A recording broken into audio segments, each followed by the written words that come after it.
Posso? Então, muito boa noite. Estamos a iniciar esta tertúlia. Queria-vos dizer que esta tertúlia é uma iniciativa que, em primeiro lugar, é uma continuidade de uma iniciativa antiga minha, que é o Café Com, à qual se juntaram um conjunto de amigos, neste caso advogados aqui no Seixal.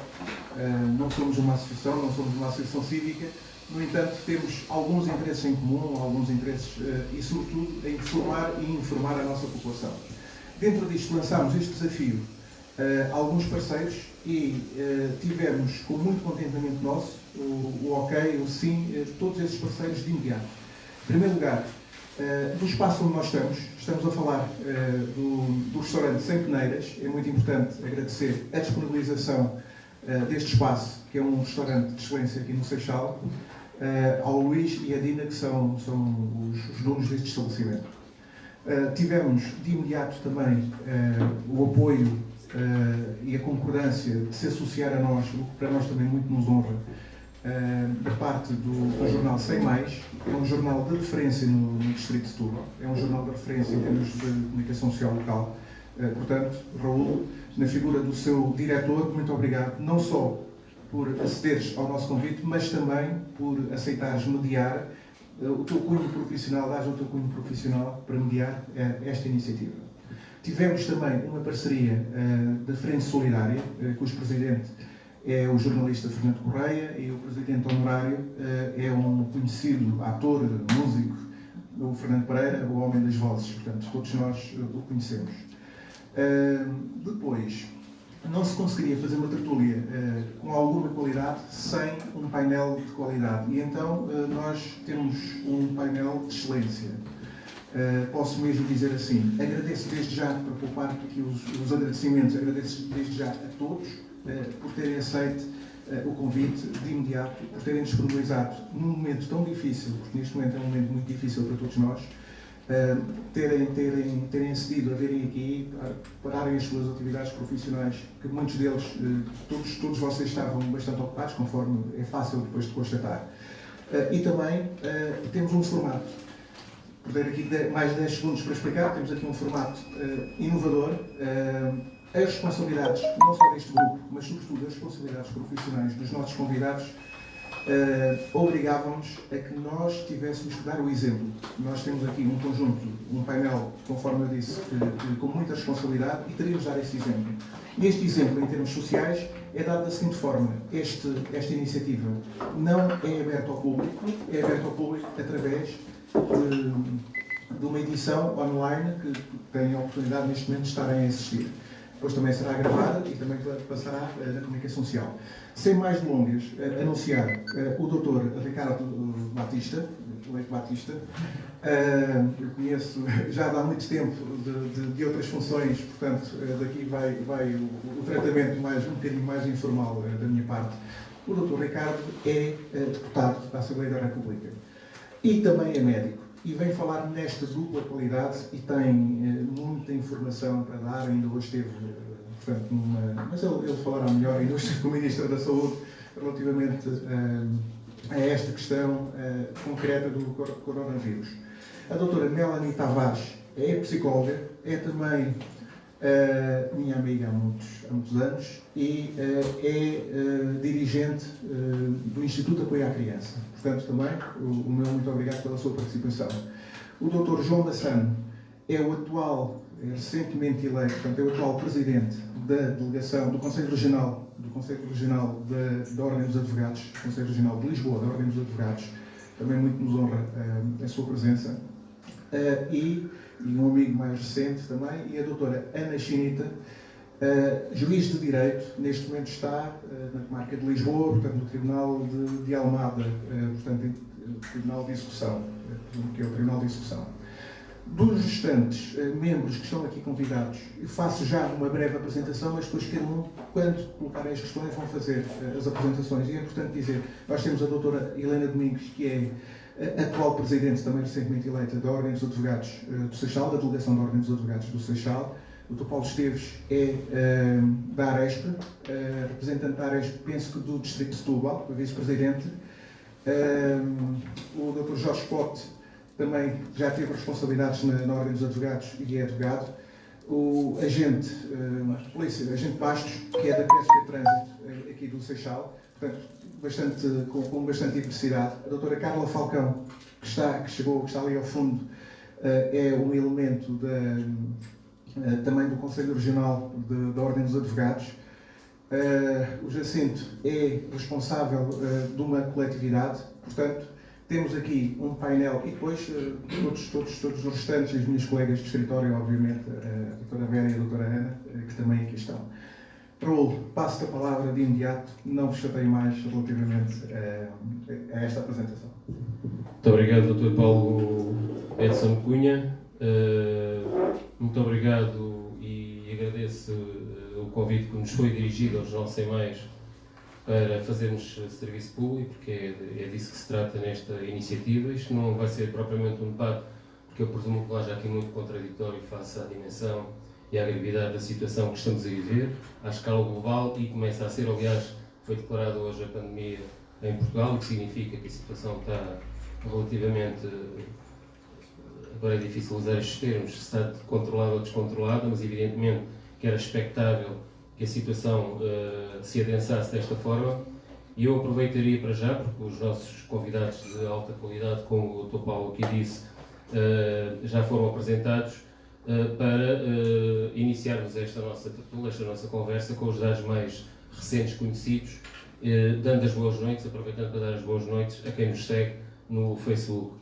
Portanto, neste momento, segundo as informações fidedignas, que é uma matéria que eu gostava de falar convosco mais à frente na conversa, e que tem muito a ver com o meu métier, portanto, com a comunicação social e o papel dela nesta situação dita de emergência, temos registados 54, 36 deles a norte do país, 471 casos suspeitos, sendo que 83 aguardam o resultado devidamente dos testes, e ainda cerca de, estamos a falar nisso há pouco, 3.080 contactos em vigilância pelas autoridades de saúde.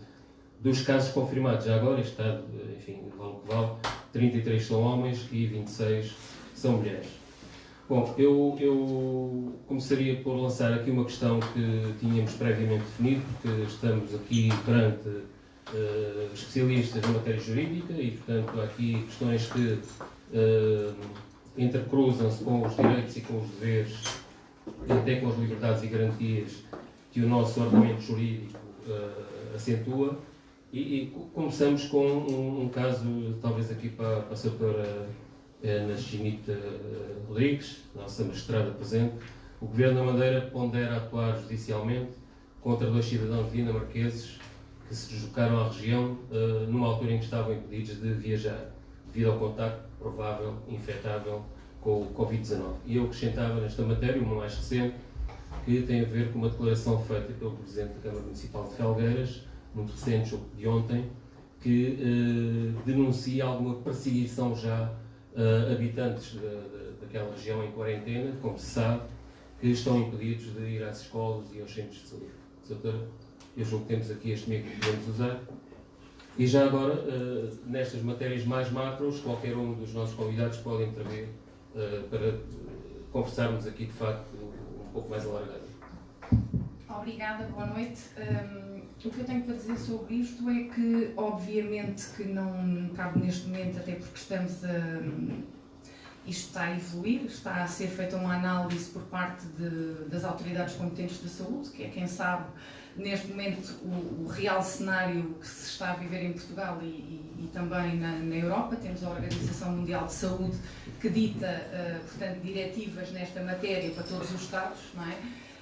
E, portanto, eu não sei neste momento, em termos de saúde, qual é o estado de Portugal e a gravidade. Sei que neste momento ainda não estão fronteiras fechadas, sei o que todos nós sabemos, claro que, havendo isto tão em causa, pelo que percebi aí, o Governo da Madeira, portanto, está em causa Portugal e está em causa outro Estado, julgo dinamarqueses, foi o que disse. Portanto, cada um dos Estados tem a sua lei. Os dinamarqueses, não sei em que termos é que foi proibida a saída do país deles, mas é importante que se saiba isso, porque isso faz toda a diferença, porque uma coisa é aconselhar-se a não sair, outra coisa é um país dizer não sai.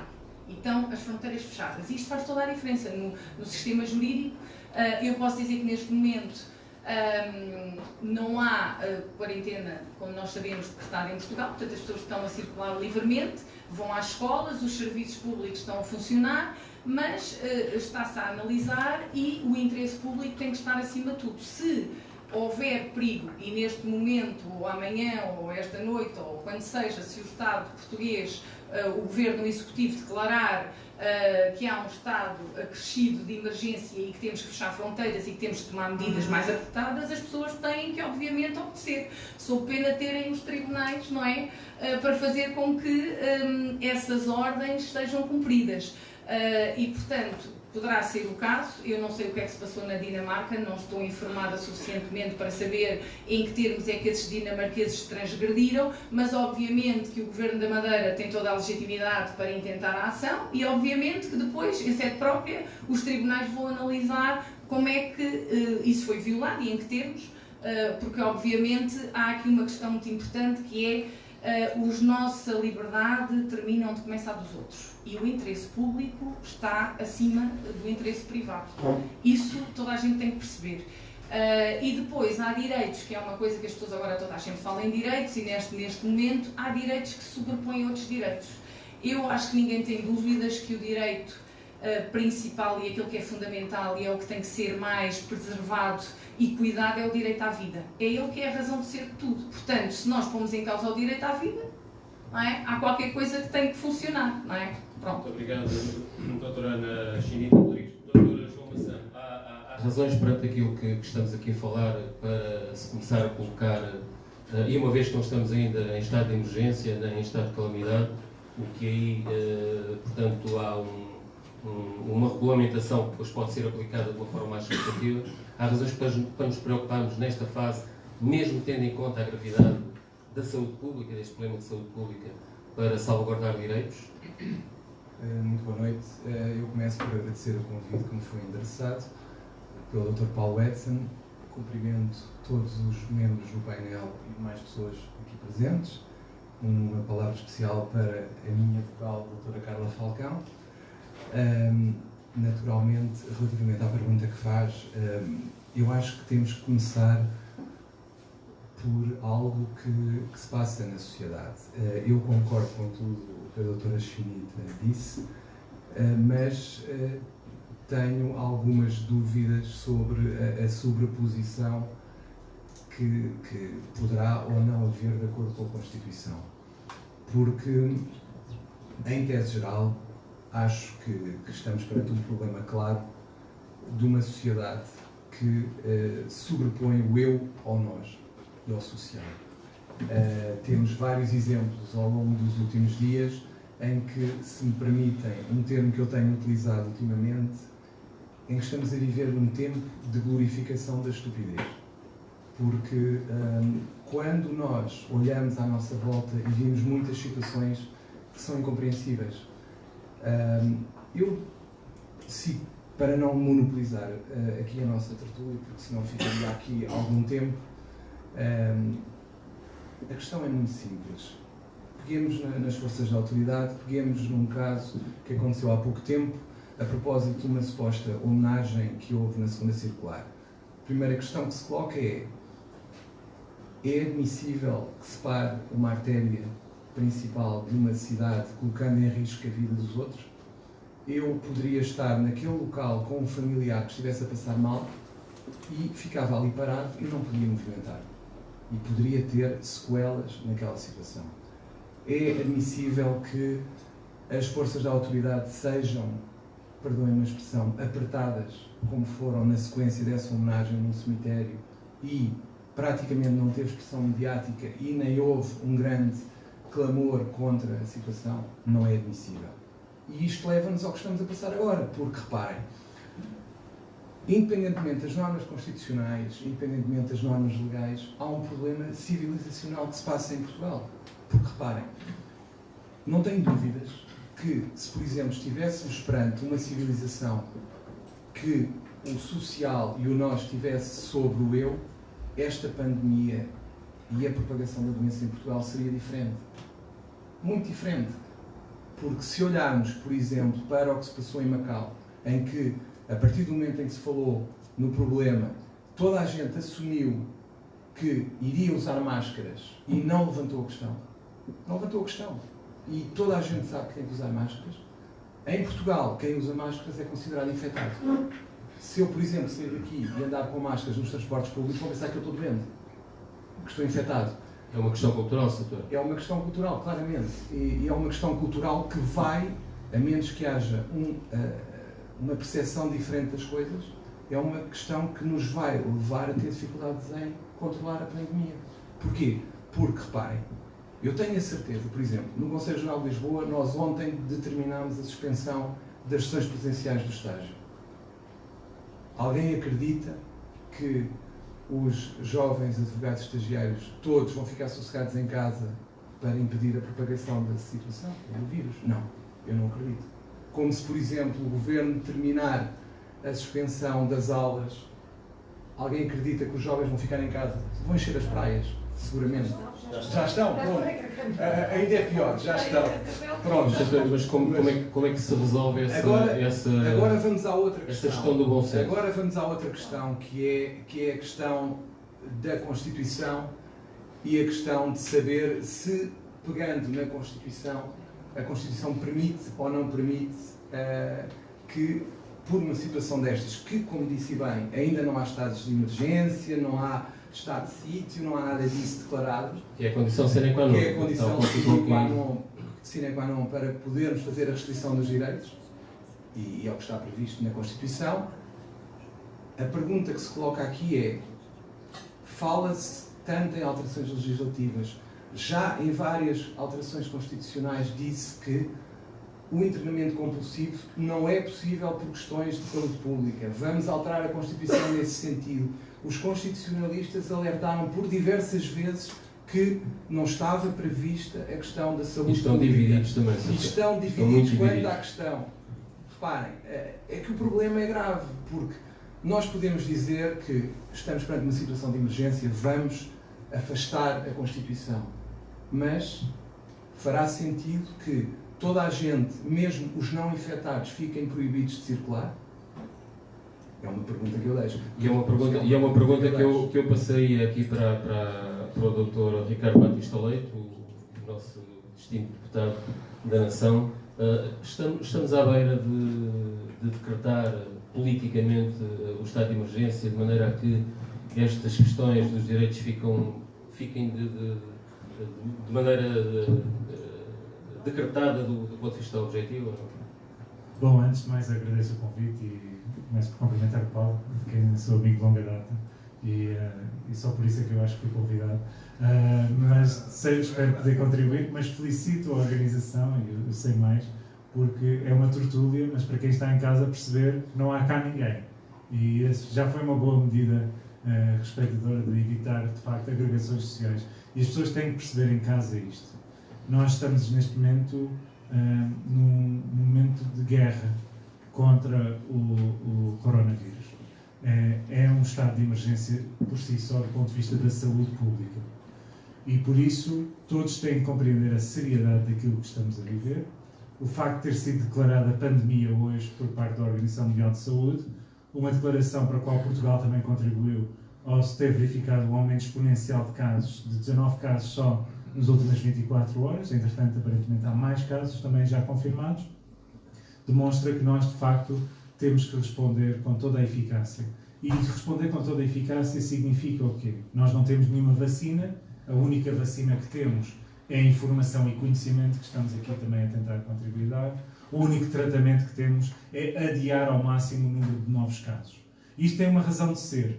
Se tivermos muitos casos de uma só vez, como está a acontecer hoje em Itália, vamos ultrapassar a capacidade de resposta do Serviço Nacional de Saúde.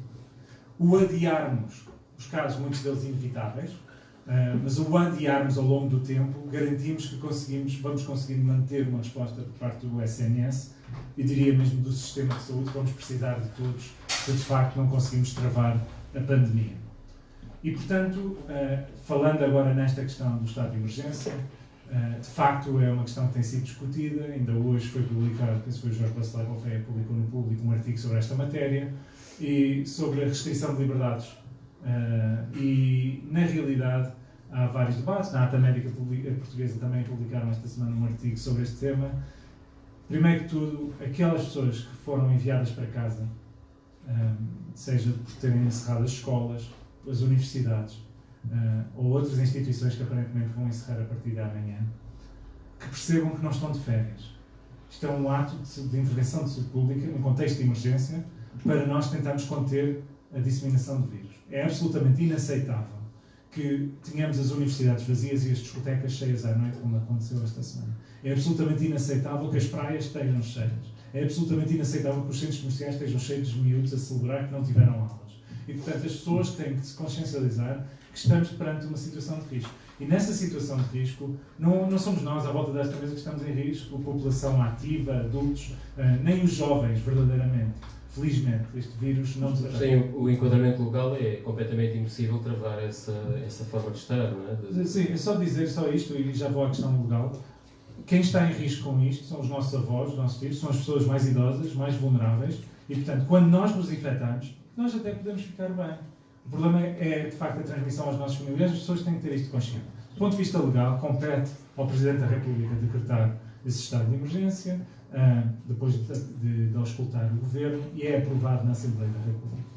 Ando há meses a dizer que seria importante o Governo articular a ação com o Parlamento, felizmente, e nós temos procurado, eu sou do PSD, que deixar uma mensagem muito clara. Este não é um momento de partidarismos, temos de estar todos unidos nesta luta, e temos dito que era fundamental que o Governo tivesse essa concertação, e amanhã, felizmente, o Primeiro-Ministro já anunciou que vai reunir com todos os partidos para anunciar as medidas decididas pelo Governo, e compete, de facto, às autoridades de saúde e ao Governo tomar essas medidas, e compete aos demais órgãos de soberania garantirem a sua execução.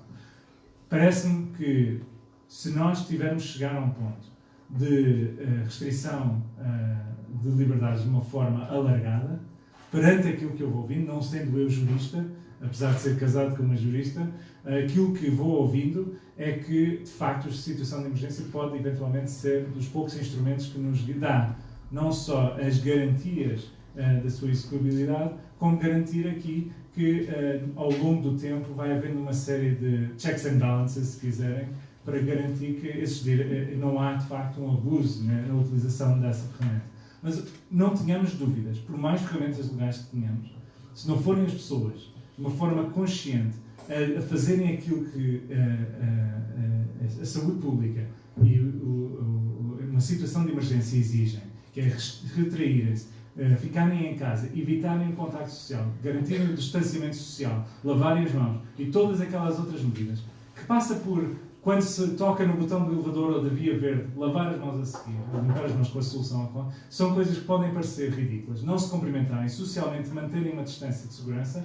Isto, neste momento, é de importância crítica para podermos adiar, como eu dizia. Não haverá nenhuma lei que combata essa realidade. Deixa-me só tirar aqui uma dúvida com a Sra. Juíza Ana Chinita Rodrigues. Até chegarmos ao patamar mais de emergência, o nosso ordenamento jurídico não prevê, digamos, algumas iniciativas que possam ajudar a resolver estes problemas de bom senso que temos. Eu acho que isto não é problema de falta de lei. Há lei, há legislação, o Soutor acabou de dizer, e bem, que precisamos de chegar ao tal patamar decretado. Quem tem competência para decretar isso num país é o Governo, é o Executivo, ponto. E depois, obviamente, que as escolas, a justiça, todos os outros equipamentos, a parte da solidariedade, têm que ir atrás, não é? Têm que ir atrás. É o interesse público, não é? É isto que se chama. E o interesse público funcionando, se as escolas públicas fecham, eu não acredito que os colégios, os particulares não fechem também, não é? Portanto, as pessoas começam a tomar medidas. Isto é gradual.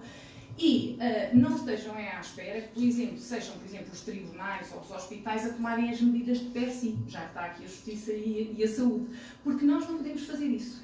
Os juízes são órgão de soberania, têm que contribuir, não é? E têm que ter a responsabilidade acrescida, não é? De zelar pela nação. Portanto, é óbvio que não somos nós que vamos fechar as portas dos tribunais de imediato, sem o Governo Executivo, que tem, obviamente, neste momento, os elementos e checa o que vem da Organização Mundial de Saúde, a Direção-Geral da Saúde, não é? Cá em Portugal tem acesso a isso tudo e que está no domínio disso e tem, obviamente, as capacidades todas para decidir. E, portanto, com essa decisão, não há dúvida que depois todos nós, justiça, as escolas, portanto, todos temos que tomar as medidas que estão na lei. E a lei existe, está lá escrito. Há a Constituição, já que o Sr. falou, e muito bem o Sr. Ricardo também, que de facto isto depois é por patamares. Agora, não estejam à espera, até porque os tribunais não podem fechar, nem nunca, se chegarmos a esse estado de emergência. Há situações, há matérias como a jurisdição crime, a jurisdição de família e menores, tem que continuar a estar em juízos, digamos que talvez por turnos, mas será uma das possibilidades e se não está ainda em ação porque ainda não foi necessário, obviamente estamos a aguardar, o Conselho Superior da Magistratura está a aguardar o que a Direção-Geral da Saúde diz sobre essa matéria e as medidas, as decisões que vai tomando, conjuntamente com a Direção-Geral da Administração da Justiça, para tomar, obviamente, decisões na área da Justiça, mas não estejam à espera que os tribunais deixem de fazer os atos urgentes, não é? Porque senão a calamidade é maior. Passamos a ter um problema não só de Covid-19, mas também não sei quantos furibundos aí pela rua a matar e ao tiro, porque isto pode acontecer numa situação extrema. Não sei se souberam, mas terão com certeza sabido que a Itália, nos países complicados, aumentou a parte da estatística do crime. Toda a gente soube isso. Isso vem no Facebook, acesso a toda a gente. Portanto, estas coisas têm que ser pensadas. O que eu penso com isto, e enquanto juiz, enquanto cidadã, é que neste momento nós não temos uma bola de cristal e, portanto, não conseguimos adivinhar em que estado é que estamos. E não sei até se quem está munido dos dados conseguirá neste momento ter a percepção, porque pouco se sabe deste vírus, para poder também fazer tudo aquilo que é necessário fazer.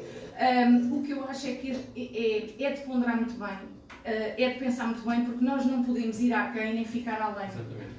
É um bocadinho isto. Fácil, não vai ser fácil. E evitar o caos também, porque essa situação que ocorreu em Itália e não só, já se vislumbra noutros países, é de evitar no contexto português. Eu não me esqueci da doutora Melanie Tavares, temos o mesmo apelido já agora, exatamente para falarmos um pouco da situação da saúde, de que forma é que a nossa tutela tem lidado com este problema. Evidentemente parece que há aqui vários passos, aliás, de encontro àquilo que já aqui falámos, todo este movimento tem vindo em crescendo, é natural também, já agora, julgo que todos concordarão comigo, que as medidas do Governo venham a ser aumentadas de uma forma mais substantiva.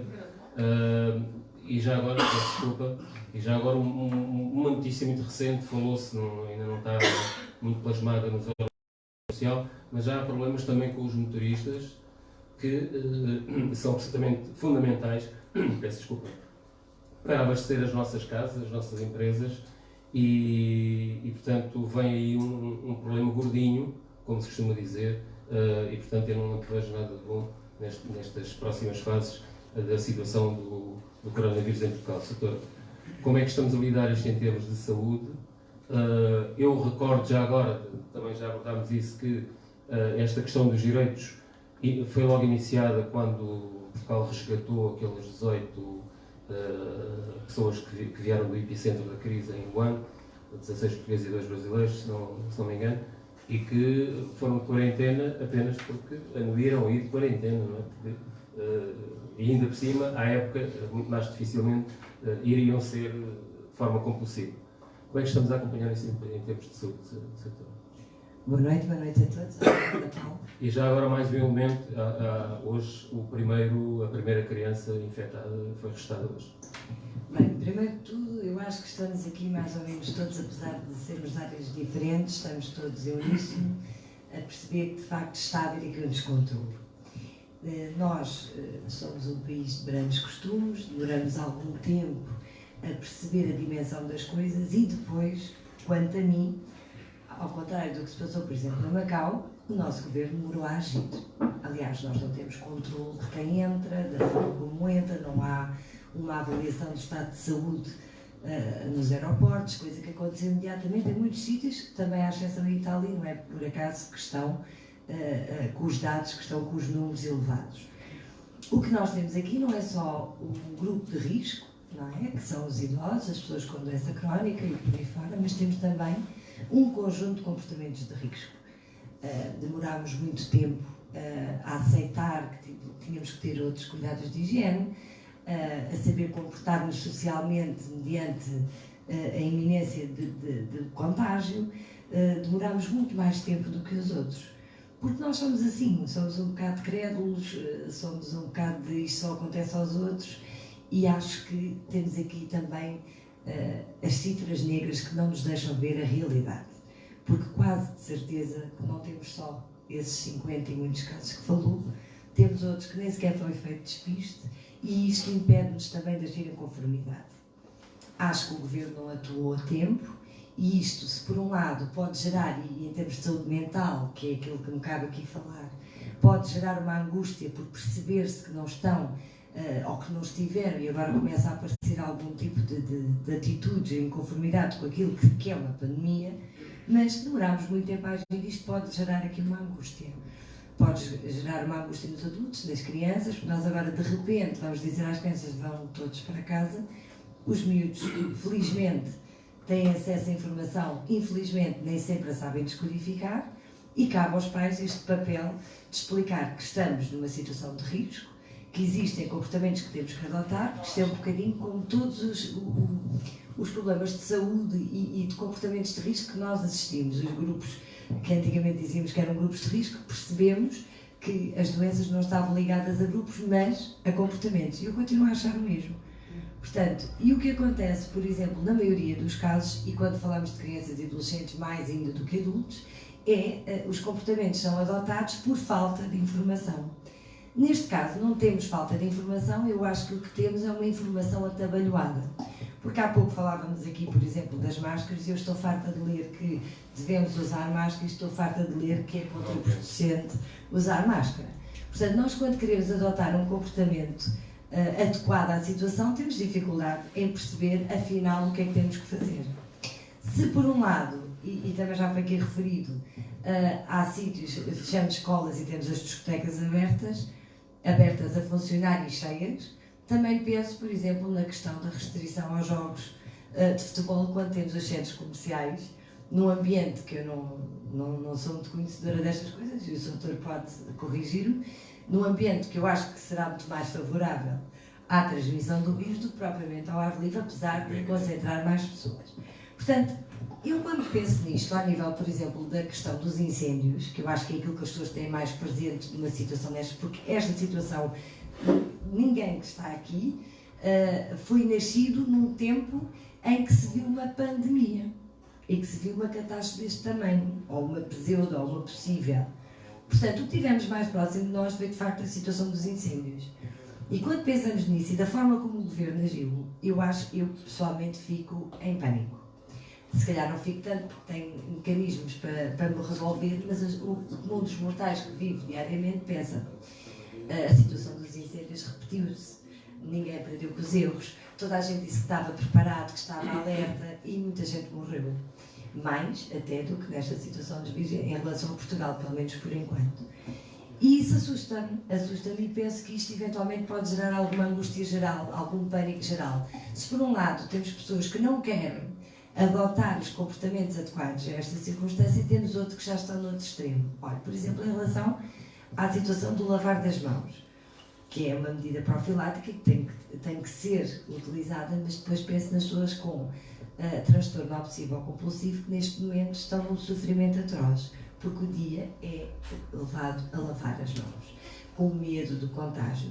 E estas coisas têm que ser cauteladas, não é só o ter a capacidade de resolver a situação dos sintomas físicos, mas também devia de haver aqui um suporte psicológico, de um apoio psicológico mais garantido do que está a ser. E na sua opinião não tem havido? Não tem havido, pelo menos que eu tenha conhecimento, não. E depois quando falamos... Mas há uma notícia de hoje já agora que os centros de saúde vão ser reapechados com psicólogos, nomeadamente. Acho muito bem. Não tinha conhecimento de que vão ser. Eu acho que já deviam ter sido. Até mesmo para sensibilizar. Vamos ver se há psicólogos em quantidade suficiente. E onde é que os vão buscar, não é? Porque as pessoas já estão... Mas é que as pessoas já estão alocadas a determinadas tarefas e funções que não podem largar tudo. Até porque estamos aqui a falar do isolamento social ou de um controle social, as pessoas estão a tomar outro tipo de medidas. Eu hoje quando ouvi que havia 1000 médicos que já estavam a voluntariar-se para ajudar nesta situação. Eu, mais uma vez, também vi aquele outro lado de Portugal, que não é só o está tudo porreiro e vamos embora deixar andar. É esta parte solidária, de facto, quando existe um problema, as pessoas também se juntam para tentar resolver. Mas este problema tem que ter diretrizes superiores e elas têm que ser claras. E eu acho que isso ainda não aconteceu. Muito obrigado, Doutora. Já voltamos a bordejar o assunto aí da questão da saúde. O Dr. Paulo também é o meu colega de moderação, também há de ter aqui algumas questões para colocar. Mas eu, em função daquilo que disse, gostava de colocar até, para medirmos aqui o ritmo desta parte governativa, seja o muito, seja o pouco, houve aqui uma gestão do alarme social e uma precaução relativamente a uma histeria generalizada que podia ser ainda mais pernicioso, ou não? Bom, eu sou do PSD e, naturalmente, na minha posição como membro da oposição... Esta matéria não tem partidos políticos. Não, é só para dizer isto, porque é importante porque eu vou dizer a seguir. Precisamente por não podemos ter uma abordagem partidária, este é o último momento em que nós podemos fazer qualquer avaliação política do que tem corrido bem ou mal nos últimos 3 meses. Neste momento o foco tem que estar em combatermos o vírus. E esta é a única mensagem que pode passar aqui hoje. Há um conjunto de recomendações. Eu posso, porque não tenho filiação a qualquer partido.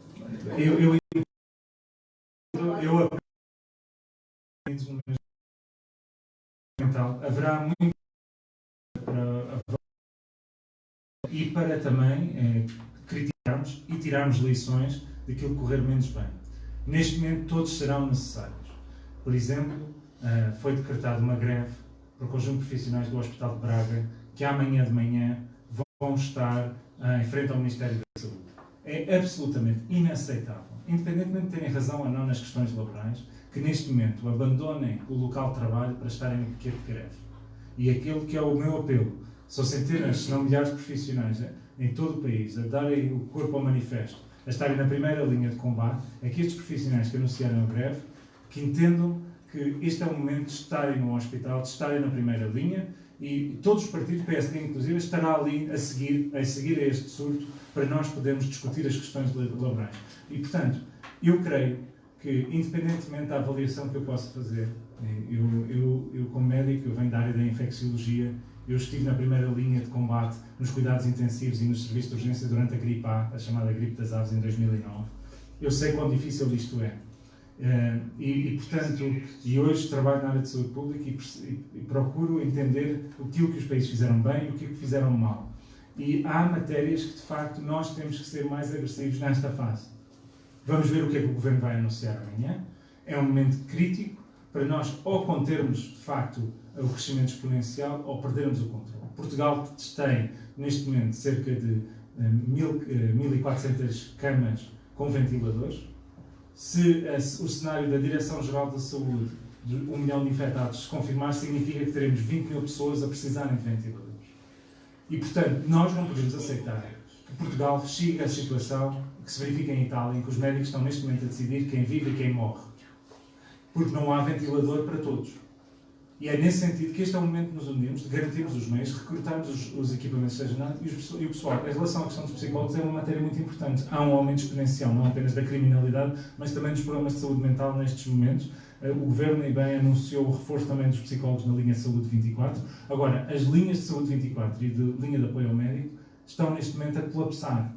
Há 2 dias, 15 mil chamadas não foram atendidas. E, portanto, aquilo que temos feito é um apelo a que se encontrem os meios para que estas linhas, que são uma primeira linha de apoio, possam ser compensadas, porque se isto começar a falhar logo na primeira linha, depois acaba por ter um efeito cascata. Esperemos que esta vertigem de acontecimentos que tem gerado que o Governo também vá um bocadinho atrás do acontecimento, relativamente às máscaras, por exemplo, parece que já há aí algumas novidades sobre essa matéria, mas de facto os acontecimentos estão com uma vertigem extraordinária que implica todas as estruturas, as tutelas, e nomeadamente quem decide, possa fazer face a isto. Eu não tenho muitas dúvidas. Quando a crise acabar, que vai acabar, penso que estamos todos de acordo, ela vai ser controlada à escala global, as questões políticas virão para cima da mesa.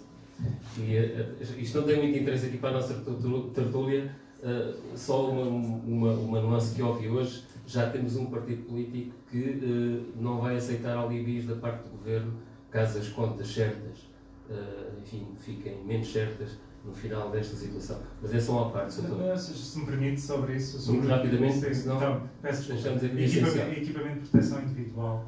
Precisamos de reforços, todos os profissionais em todos os centros de saúde e hospitais estão a dizer que há falta de material e, portanto, reforçar essa mensagem. Sobre a questão do orçamento, aquilo que será necessário eventualmente é uma injeção one-shot que não é contabilizado por efeitos de déficit em situações desta natureza por segundo as regras europeias. Portanto, não há desculpa nenhuma para ver É uma forma de resolver o problema. Muito bem, obrigado por essa informação. Aliás, ficámos hoje também a saber que o impacto já muito recente no orçamento da saúde são 10 milhões de euros, vale o que vale, mas é uma dimensão considerável e todos nós temos a perfeita noção que ele vai engrossar à medida que ainda não atingimos aqui a fase mais negra, segundo os especialistas, e portanto vai-se complicar. Virando-me aqui para a parte mais jurídica, e Paulo, tens aí uma carteira de perguntas também a fazer, há atividades que começam, digamos, a perguntar até que ponto é que avançam ou não. Uma muito concreta, lembro-me de um vídeo que hoje fizeste no teu Facebook com um agente de execução que pergunta objetivamente o que é que será no futuro a possibilidade de, sim, após dois depois, já agora. Só em termos de organização, porque como vão responder sobretudo a esta questão das profissões, há aqui 2 ou 3 atividades profissionais que com certeza terão estas perguntas. Eu não sei o que é que seria. Responderem logo, ou pelo menos, com certeza, a parte da PSP, o agente da PSP tem uma questão para colocar. Temos aqui, eu na altura não anunciei, não tinha chegado ainda, mas temos aqui, por exemplo, o gerente, o diretor, o dono de um ginásio, que também tem um conjunto de questões, talvez para mais tarde, mais para a parte médica. Temos, mas agora pelo menos 2 intervenções seriam úteis. Temos aqui a doutora Catarina Tavares, que é da UGT, do secretariado da UGT, e que também tem um conjunto de intervenções, com certeza, bastante válidas.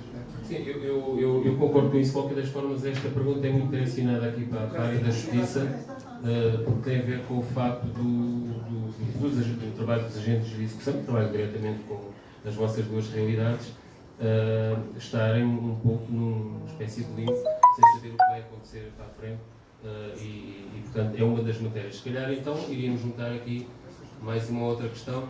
O agente, peço desculpa, não fixei o nome, mas identifiquem-se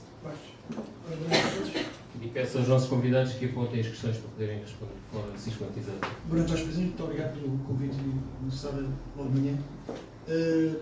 Na minha situação profissional, eu pessoalmente tenho algumas perguntas. Tenho algumas perguntas que ficaram no ar, algumas perguntas que eu coloquei aos meus superiores hierárquicos e que nem eles me souberam responder.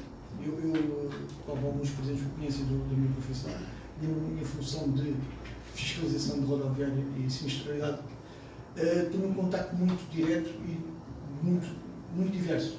Eu posso descontar dois episódios de hoje do meu dia-a-dia normal. Hoje abordei uma senhora que vinha a utilizar o aparelho telefónico com alta tensão. Mandei parar a senhora e a senhora deu-me uns documentos por manejo gazinha do vidro. E disse que não falava comigo. Eu fiquei assim um pouco atrapalhado, compreendi logicamente. Disse sim senhor, com a senhora guarda dentro da viatura que eu já vim ter consigo. Elaborei o auto de autorização e qual foi o meu espanto? A senhora pediu-me a ter contacto direto comigo. Fiquei um bocado. Estamos já a entrar num campo assim, de desconfiança de um para o outro, de um cidadão para o outro. Eu, logicamente, tomei, foi o primeiro caso de início de turno, tomei uma atitude mais defensiva, as abordagens que eu faço sendo mais defensivas, e comecei a receber os documentos dos condutores que eu fiscalizava mais atrás do lugar do condutor. Qual é o meu espanto? Um dos senhores quis apresentar queixa de mim porque eu estava a desconfiar que ele estava infectado. Não é fácil. Quer dizer, eu fiquei.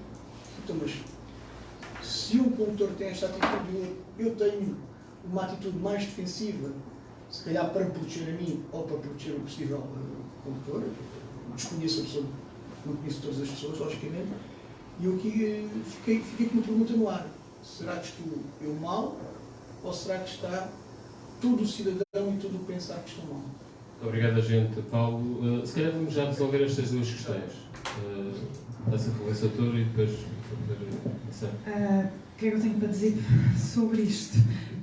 Nada que nós já não tenhamos visto noutras alturas, não por causa do vírus Covid-19, mas por causa de outras situações de doença e até de problemas, às vezes, locais da área. Eu fui aqui juiz do Seixal durante muitos anos e que nós conhecemos e sabemos do que é que estamos a falar. Pronto, o que é que eu posso dizer sobre isto também, nada mais do que qualquer um de nós deva pensar, porque não há legislação que trate disto, há o bom senso e a razoabilidade e há um equilíbrio que nós temos que encontrar e há alguma esperteza acrescida nesta altura num sentido de conseguir apurar o que é que dali é verdadeira é doença e o que é que dali é manha. Que nós tribunais conhecemos muito bem, desculpem a expressão, mas esta manha existe. E portanto temos que estar com a naturalidade que nós costumamos usar, quer os agentes da PSP, quer os juízes, quer os advogados, os procuradores, todos os operadores da justiça, não é? Com as devidas cautelas, mas também, portanto, a analisar os casos, cada caso concreto e ver o que é que devemos fazer e qual será a melhor forma de atuar e de agir para sermos razoáveis e o mais justo possível com cada caso, não é? Um caso de doença é uma coisa, um caso de desconfiança ao contrário, ter que explicar às pessoas, portanto, todas essas coisas que nós já sabemos e vamos ter que agora ter um bocadinho mais de cuidado com elas. Quanto à situação dos agentes de execução, eu quero aqui alertar para quem nos está a ouvir que a Justiça tem várias áreas, os advogados que estão aqui sabem-no e o senhor agente da PSP também, mas há pessoas lá em casa que não sabem, ou pelo menos não sabem ao pormenor, não é? Com todo o pormenor. A área das execuções onde eu estou agora, em Almada, nós temos a possibilidade de trabalhar muito via computador, portanto via sistema sítios, que é o sistema informático onde trabalhamos, os agentes por via desse sistema, os juízes também, e portanto conseguimos trabalhar à distância, que é agora o ideal, parece que é o que aconselham e é o ideal. Em todas as jurisdições estamos a tentar fazer o máximo de trabalho por esta via. Há outras matérias, como o caso do crime, o caso das situações de conferências das crianças de urgência, que isso será mais difícil e que obviamente será necessário o juiz estar presente no tribunal, no caso de interrogatórios, arguidos detidos. Os tribunais estão a pensar seriamente nisto e principalmente o Conselho Superior da Magistratura, que tem a gestão dos juízes e portanto, destas matérias. Obviamente que o que eu posso dizer é que não deixaremos de fazer o nosso trabalho e de assegurar e fazer aquilo que temos que fazer.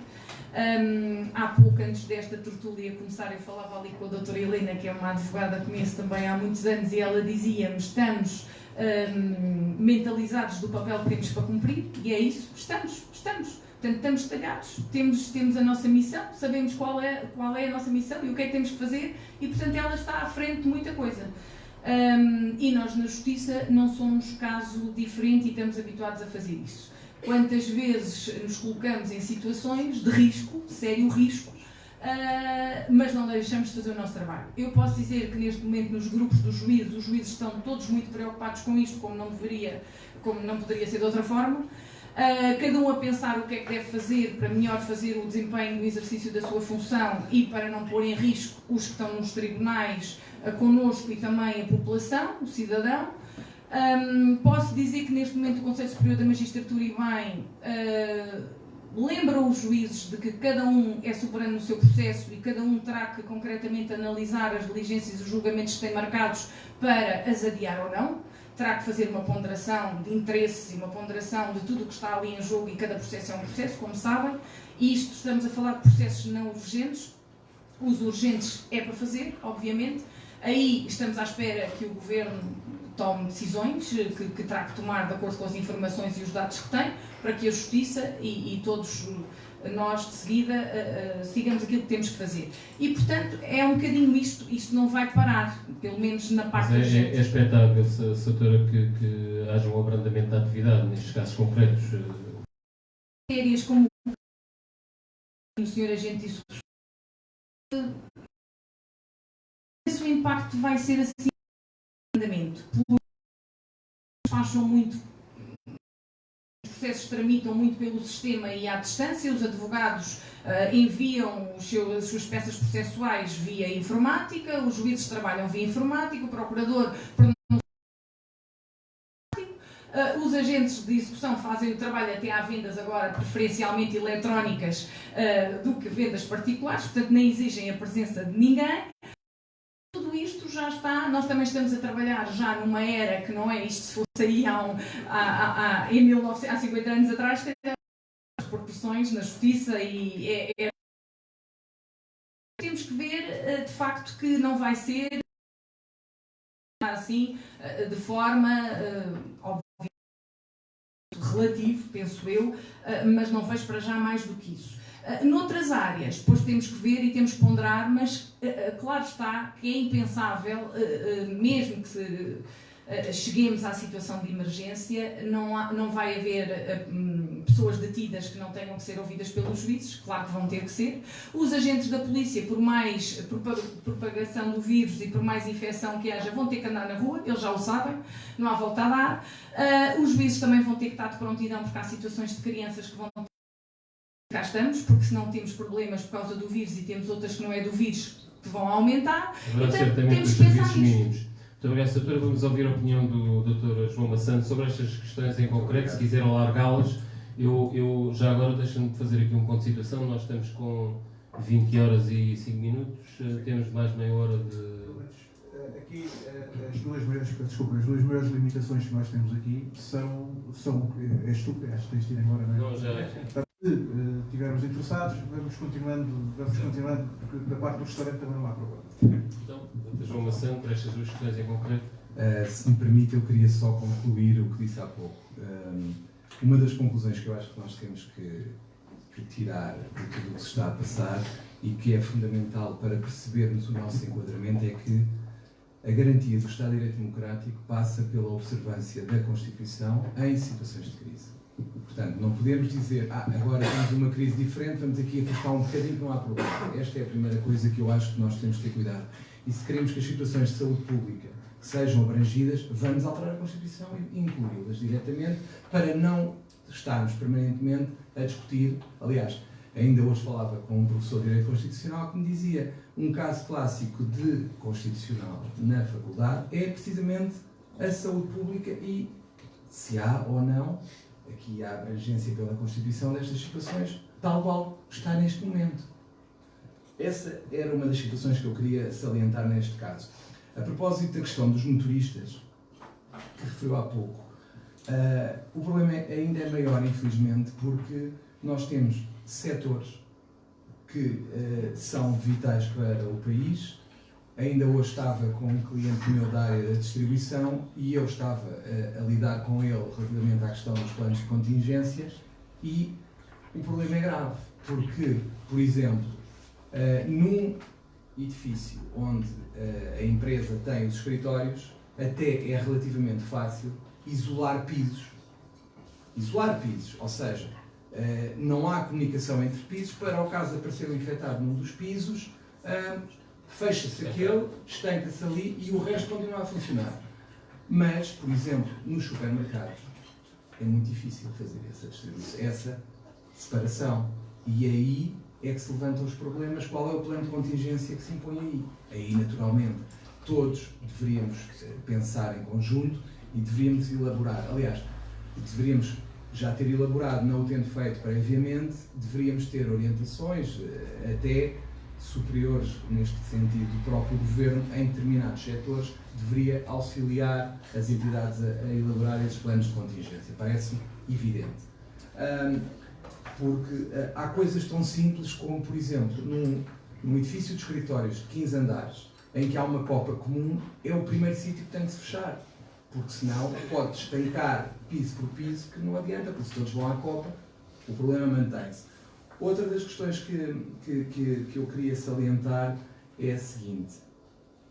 Acho que a informação que tem sido passada não tem estado a falar de tudo o que deveria. Porque, reparem, a questão dos planos de contingência é uma questão fundamental. E agora, por força de tudo o que se tem passado, eu chego a clientes e digo-lhes, então vocês o que é que vão fazer se tiverem uma infecção? Nós não tínhamos pensado nisso. É que neste momento o tecido empresarial português, se tiver uma infecção nas suas instalações, não tem planos de contingência, não foi alertado para isso. E nós sabemos como é que as coisas funcionam. É preciso alguém que alerte. Em vez de passarmos o tempo a contar suspeitos de infecção, se calhar era mais produtivo para o país e para a sobrevivência económica do país durante a crise, ensinar as pessoas a elaborar planos de contingência e dizer que têm que os fazer, para começar. E acho que isso era mais produtivo para todos. Muito mais produtivo. Outra das questões que eu queria referir, e aqui ao Sr. Agente, infelizmente o direito não pode regular as condutas. E só coisa que eu aprendi desde o primeiro ano da faculdade é que há coisas que o direito não regula, como por exemplo, se eu não lhe disser bom dia, sou mal educado, mas o direito não me vai punir por isso. Portanto, e as situações que referiu têm a ver com essa cortesia social, são as normas de cortesia social que de facto incomodam-nos a todos. Incomodam-nos a todos, mas que o direito também não pode entrar tanto nesse campo. Mas neste caso concreto, Sr. o antevê a possibilidade, e já agora sobre esta matéria dos comandos das nossas polícias, porque este tipo de situações certamente vão aumentar, tenham uma atitude diferente, porque o nosso agente podia exigir que lhe entregassem as coisas de forma conveniente. Repare, a questão aqui nesta parte, e aqui já estamos fora do plano jurídico, tal qual os planos de contingência, não me parece deslocado, aliás, parecia-me perfeitamente adequado que houvesse umas normas nesta fase que fossem dadas, por exemplo, no caso dos senhores agentes, como lidar, porque se perguntarmos ao senhor agente, se encontrar à sua frente uma pessoa infectada, ou que lhe diga que está infectada, ou que tem suspeitas, ele não sabe o que fazer, provavelmente. Ninguém lhe disse. Ninguém lhe disse. Isto faz sentido? Repare, eu estou numa organização pública. Eu tive o cuidado de dizer aos funcionários do Conselho Regional de Lisboa, se aparecer alguém infectado, é imediatamente conduzido por alguém que põe luvas, põe máscara, põe tudo, para uma sala de isolamento. Alguém disse ao senhor agente, se aparecer alguém infectado quando manda parar alguém, o que é que ele faz? Ele não sabe, ninguém lhe disse. E alguém se preocupou com isto. E de facto, esses planos de contingência, se calhar, em vez de... Eu volto a dizer porque isto choca-me. A informação agora devia ser direcionada para essa... Claro, para setores essenciais que asseguram... Pegando também no que a doutora Chinita disse e também pegando no que estamos aqui a referir, há uma coisa que nós não nos podemos esquecer. É que mesmo numa situação limite, há coisas que faz sentido auxiliar as pessoas. Por exemplo, o acesso ao direito, o acesso aos tribunais, mesmo no estado de sítio, é sempre garantido. Sempre. Porque os tribunais são a última rácio de defesa do Estado de Direito e nunca podem parar. O senhor agente e outras situações em que há contactos com o público, de entidades públicas, têm que saber o que fazer. E é mais importante, civicamente, ensinar as pessoas a fazer o que por exemplo, aparece alguém que é mal educado ou que está infectado, o que fazer. Muito obrigado, Dr. João Maçã. Eu quero fazer uma intervenção. Se me permitir só, eu tenho recebido planos de contingência para a Justiça e não sei nas outras áreas como é que tem sido, porque só posso falar pela minha. De facto, o Conselho Superior da Magistratura e direção, conjuntamente com a Direção-Geral da Administração da Justiça e as próprias presidências de comarca, estão a elaborar planos que já estão elaborados até há alguns dias, há uma semana e meia, duas, mais, logo assim que o Governo determinou, houve até prazo para esse efeito. Os planos estão, no caso dos tribunais, afixados e publicados, portanto toda a gente pode ler e pode saber o que fazer. Outras medidas foram hoje tomadas, no sentido de evitar que as pessoas se desloquem desnecessariamente ao tribunal, portanto se forem convocadas pelo juiz e notificadas para esse efeito deverão de ir, não sendo, evitar ir. Há coisas que pode-se pedir por via mail, pode-se saber por telefone e portanto tudo isso, essas indicações foram dadas. Quanto à situação de como lidar com infectados, eu devo dizer que eu acho que nós temos que fazer todos a mesma coisa. Isto não há uma indicação para a Justiça, outra para a Polícia, outra para os tribunais. O que nós temos que fazer é chamar as autoridades de saúde. É o que eu acho que tem sido divulgado e o que temos que fazer. Eu, se me aparecer alguém infectado, posso-vos dizer que nós já temos também salas de isolamento nos tribunais. Aliás, estão neste momento 2 tribunais já fechados, como se sabe, Felgueiras e Lousada, aquela área lá em cima, os outros ainda não, mas porque houve necessidade disso e as presidências tomaram as medidas que tinham que ser tomadas, mas já há salas de isolamento. Portanto, o que nós temos que fazer, eu não sou médica, se me aparecer alguém infectado e acontecer alguma situação com a qual eu seja confrontada, a primeira coisa que eu faço é ligar para as linhas de saúde e ajudem, não é? E venham lá buscar, venham lá ajudar esta pessoa. Não podemos fazer mais, quer dizer, não vale a pena nós entrarmos por áreas ou tentar fazer coisas que não nos cabe, não é? Temos é que cada um de nós fazer aquilo que nos cabe e tentar ter algum acréscimo de bom senso e razoabilidade nesta altura.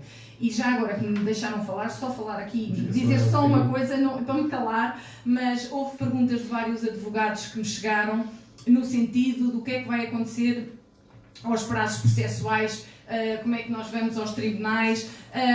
Muitos falaram nisto e até mandaram mensagens. Eu devo dizer que cada juiz, como sabem, vai decidir os casos concretos, mas os juízes vão ter que gerir isto com razoabilidade, bom senso, como não poderá deixar de ser.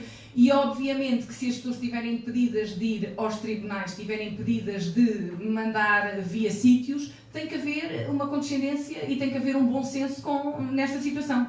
Eu há pouco falava aqui com o Dr. Paulo Edson, isto faz-me lembrar, obviamente, de uma situação muito menos grave, não era vírus nenhum, ou melhor, era um vírus, mas era da informática, era do sistema em 2014, em que os advogados tiveram 2, 3 meses, não podiam mandar nada, como é que se fazia com os prazos, o que é que se fazia? Eu lembro-me, estava aqui no Seixal e, portanto, nós todos deixámos de olhar para os prazos e as coisas chegavam e deixou-se as formalidades. Portanto, estamos numa altura para pensar assim, acho que haver a gestão de bom senso. Nós temos que passar ali para um convidado muito importante, um segundo e meio. Eu conheço os planos de contingência dos tribunais e acho que é um bom exemplo. Acho é que devia ser estendido a outros setores. Foi isso que eu quis dizer. Sem dúvida. E isso, acho, é só para clarificar o que eu quis dizer. O que eu acho é que o senhor agente deve ter um plano de contingência, todos devem ter e devem saber o que é que fazer. É isto que eu queria dizer. Não era mais do que isto.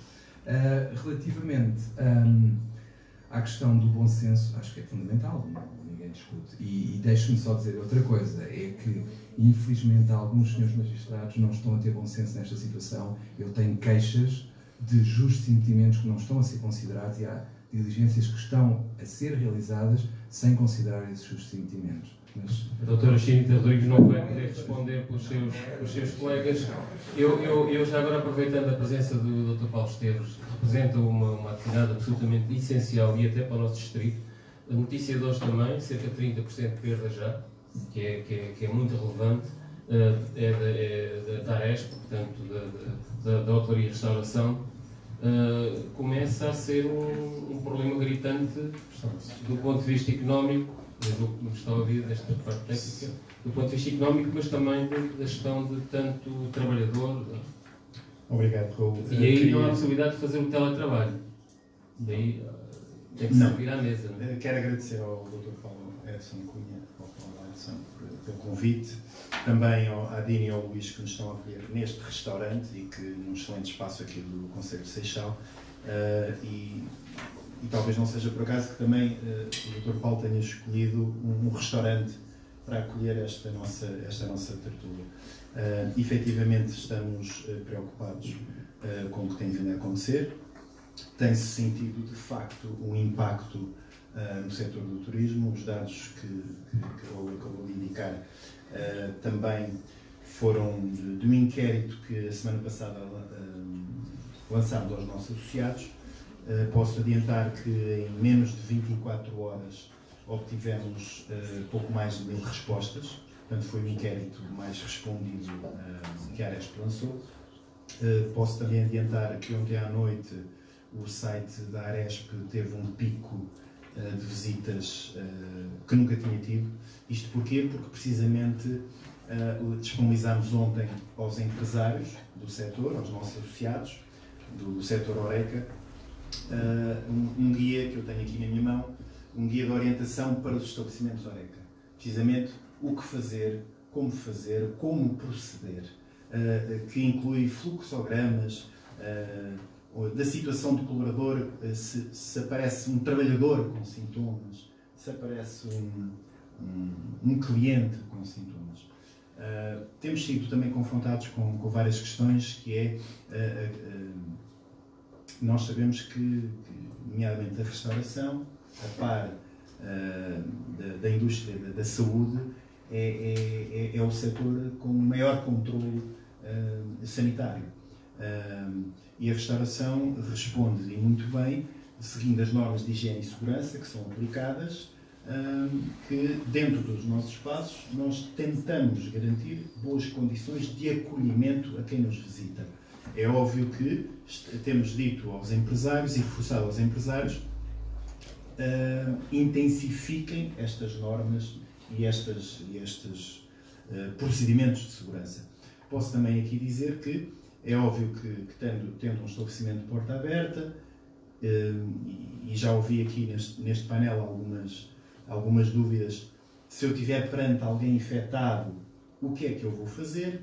Como é que nós sabemos se esse alguém está infectado ou não? Nós não sabemos. Esse alguém pode estar aqui a dizer eu estou infectado, mas não temos a certeza. É a coleta russa. E alguém pode aqui aparecer neste estabelecimento e pôr-se aqui a espirrar e a tossir, não é? E nós vamos todos entrar em pânico. Portanto, também já começou a surgir as questões que é, vamos ter que encerrar as atividades. Não quero com isto dizer que há atividades mais importantes ou outras menos importantes, todas as atividades são importantes. Não quero aqui dizer que os tribunais sejam ou não mais importantes do que o setor do turismo, mas, por exemplo, existem locais neste país onde o cafezinho central é o único espaço aberto na vila ou na aldeia, e o cafezinho central é um ponto social que também ajuda a mitigar algumas situações de pânico, porque se aquele cafezinho central fechar, se calhar a aldeia entra em desespero.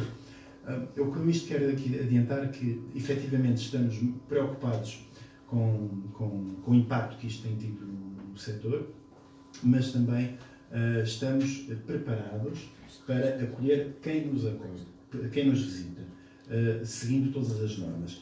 Aguardamos e temos contactado de forma permanente a Direção-Geral de Saúde, daí este guia que foi lançado de boas práticas, foi com orientação também da Direção-Geral de Saúde. Pedimos aos nossos empresários que continuem as suas atividades. Está a surgir também agora aquela preocupação, o que é que vai acontecer se me obrigarem a fechar o meu estabelecimento, se me obrigarem a fechar o meu negócio. Essa preocupação é geral para toda a atividade económica. Muito obrigado, Dr. Paulo Esteves. Isso suscita-me uma questão que eu acho que se vai colocar a prazo, presumo eu. Não sou do governo, não sou da oposição, não sou médico, nem jurista, nem sequer psicólogo, sou da área da sociologia. E exerce esta função de comunicação que também tem os seus problemas, mas se calhar já não temos tempo para analisá-las. Mas se calhar colocar aqui, nesta equação, e tendo em conta todos estes setores muito relevantes para a nossa economia, 3.500 voos já anulados da TAP e vai por aí fora, este problema dos 30% já de impacto direto, objetivo na nossa restauração. Vamos ter uma eclipse total na área do turismo, que tem sido um setor de grande alavancagem da nossa economia e que vai ter perdas absolutamente extraordinárias, com um impacto brutal a nível económico e no PIB. Doutor, o Estado tem que se chegar à frente, passe o termo, do ponto de vista financeiro, orçamental, para ajudar estas empresas. Ao fim e ao cabo, isto irá responder à questão que o Dr. Paulo Esteves aqui colocou: se forem obrigados a fechar, como é que sustentam os ordenados e as suas próprias atividades? Voltamos ao início. Quanto mais tempo demorarmos a resolver esta questão, pior vai ser para todos os setores. Daí que há um entendimento de que, até pelas lições aprendidas de outros países, nomeadamente Itália, nós temos que ser assertivos, sem gerar o alarmismo desnecessário, mas sem deixarmos de atuar com o sentido de emergência que uma pandemia exige. E, portanto, temos que tomar todas as medidas para garantir que, num espaço de 2 a 3 semanas, que se retorne à normalidade. Para o setor do turismo, não é indiferente nós resolvermos isto até final de março ou permitimos que isto se arraste até junho. E, portanto, o Governo tem que atuar nessa frente. Num cenário haverá necessidade de compensações. O Governo já anunciou uma linha de crédito. 200 milhões. 100 milhões foi 100 milhões Dobrou para 200 milhões. agora dobrou. Entretanto, parece-me que será insuficiente, claramente. Só o setor da aviação vai precisar mais do que isso, provavelmente.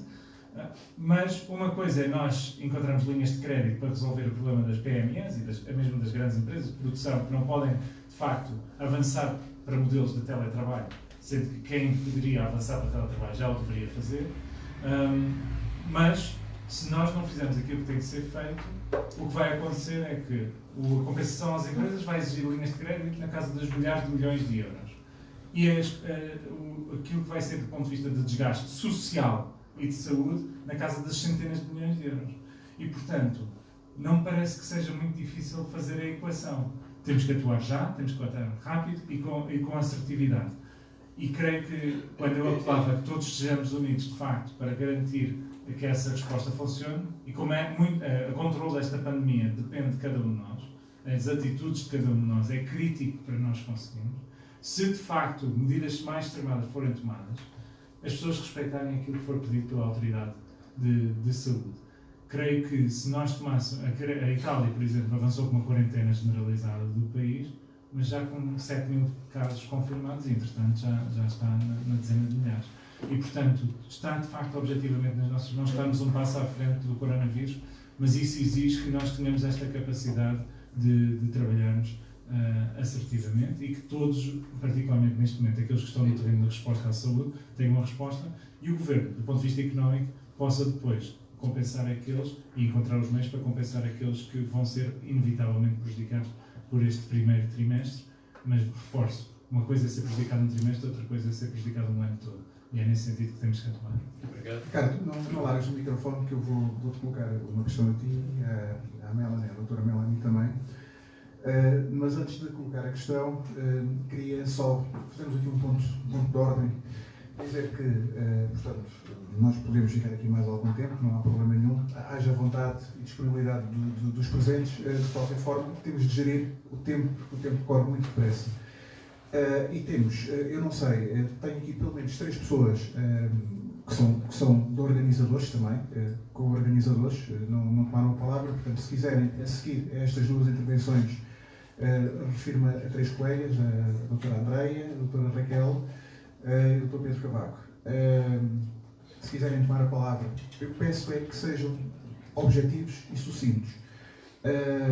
Pergunto depois também se o Filipe Dourado quer colocar alguma questão, porque acredito que sim, admito que sim, faz algum sentido, portanto passaria a seguir estas intervenções. E o Fernando Nunes, eu creio que também, eu não sei se quererá colocar uma questão, ele ontem já colocou por vídeo, porque o Fernando Nunes tem aqui uma importância acrescida em termos desta discussão. Ele tem uma empresa que equipa hospitais, portanto, ele é o outro lado da questão, ele conhece esta realidade e conhece as insuficiências que todo o sistema pode ter. Portanto, nós temos aqui, de um lado, o médico, mas depois temos, de um lado, alguém que tem uma empresa que faz exatamente estes equipamentos. Da parte do Jacinto Ceia, eu também não sei se ele quererá colocar alguma questão objetiva, porque ele tem uma coletividade, o Timbre Seixalense, mesmo aqui ao lado, uma grande coletividade com 170 anos aqui no Conselho do Seixal. Não sei se quererá colocar alguma questão também objetiva.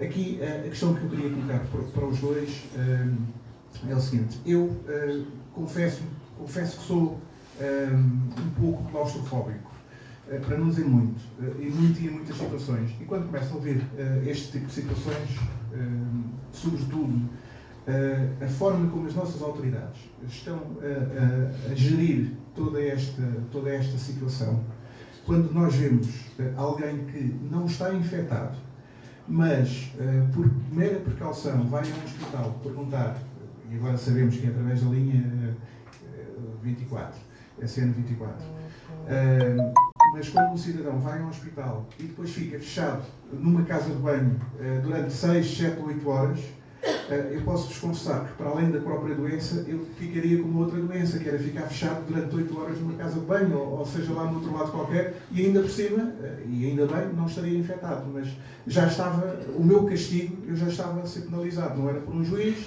não seria por colegas meus advogados, mas seria porque um funcionário, não sabendo o que fazer, me meteu numa casa de banho durante essas 6, 7 ou 8 horas. Portanto, a pergunta é, como é que as autoridades, e o Ricardo há bocado, no fundo, fez alguma crítica da forma como as autoridades estão a gerir esta situação.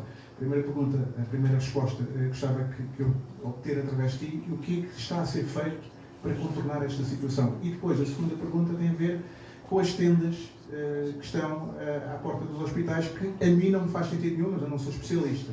Portanto, mas deixava aqui a questão. Depois, no fim, também, obviamente, a palavra também poderá ser dada, sobretudo aqui a duas ilustres colegas amigas, a doutora Helena e a doutora Carla Falcão, obviamente que tendo alguma questão.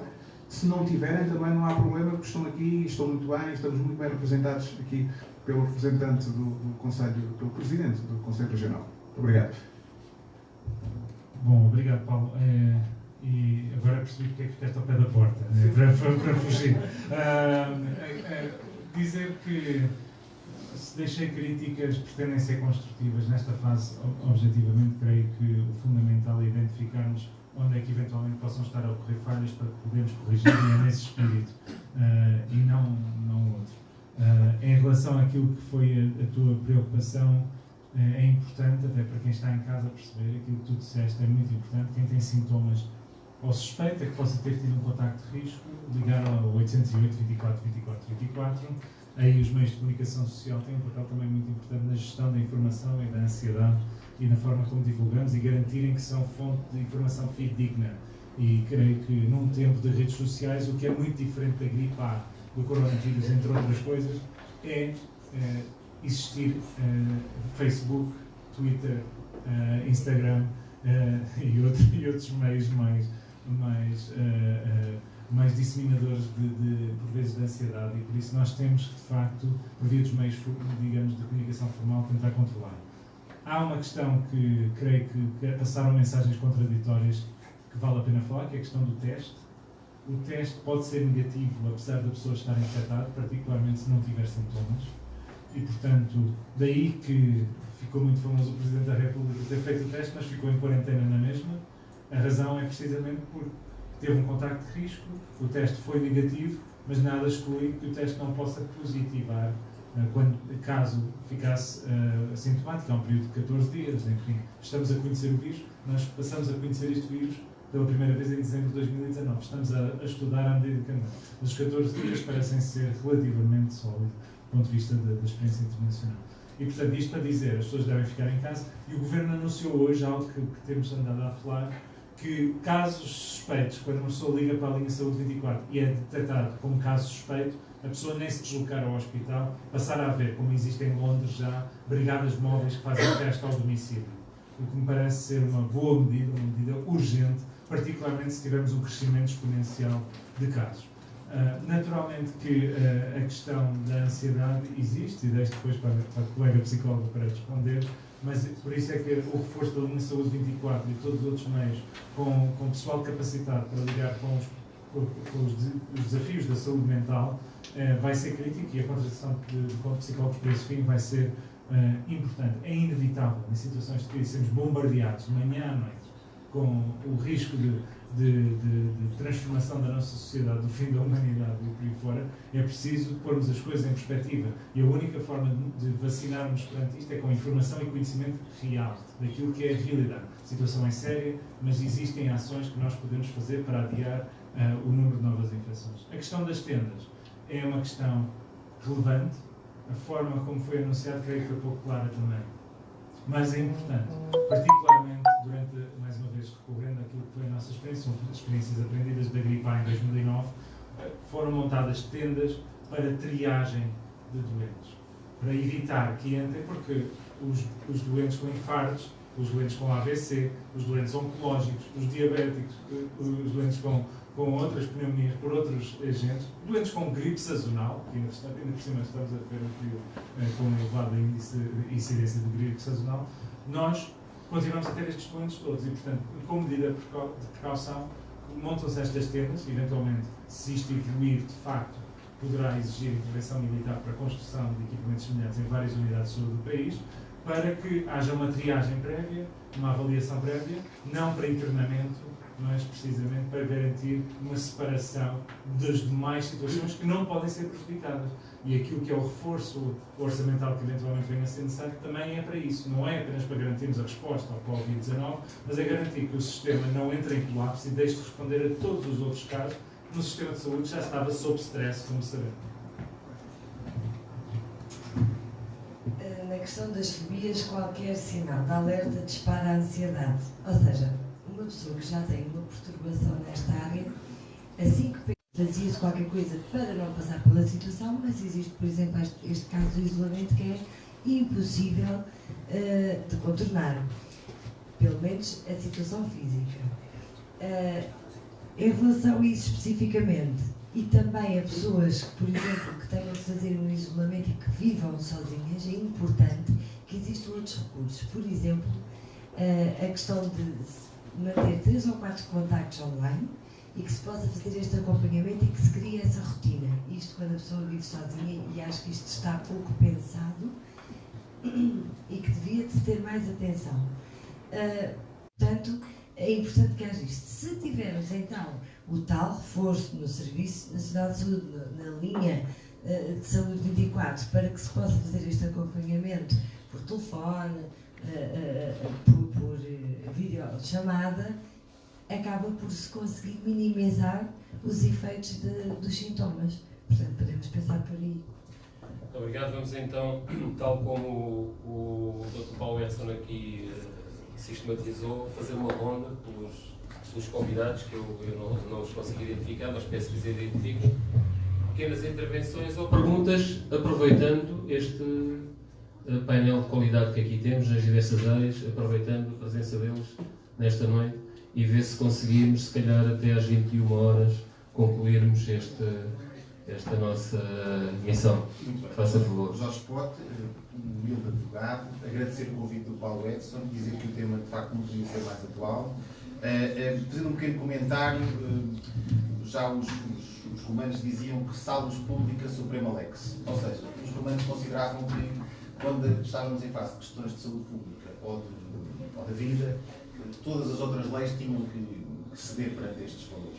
E isto, estamos aqui a falar de valores constitucionais e, portanto, parece que ser razoável, neste caso, limitar outros direitos constitucionais, por exemplo, o nosso direito à circulação, o direito de entrar e sair do território nacional, o direito a ter as instituições públicas a funcionar, o direito ao ensino, e, portanto, mas nós já tivemos uma situação destas. Faz lembrar aqui à mesa e à colação que nós tivemos uma crise, não na altura de pandemia e de estado de necessidade, do artigo 19, por pandemia, mas por uma crise económica ou financeira. Ou seja, quando a Troika cá entrou, o Tribunal Constitucional também teve de suspender, por assim dizer, a Constituição. Havia princípios também basilares como a retribuição, como que a retribuição não pode ser diminuída e, sobretudo, com efeitos retroativos, e o Tribunal Constitucional passou por cima disso tudo porque havia uma crise. E, portanto, aqui, naturalmente, que o critério deve ser o mesmo.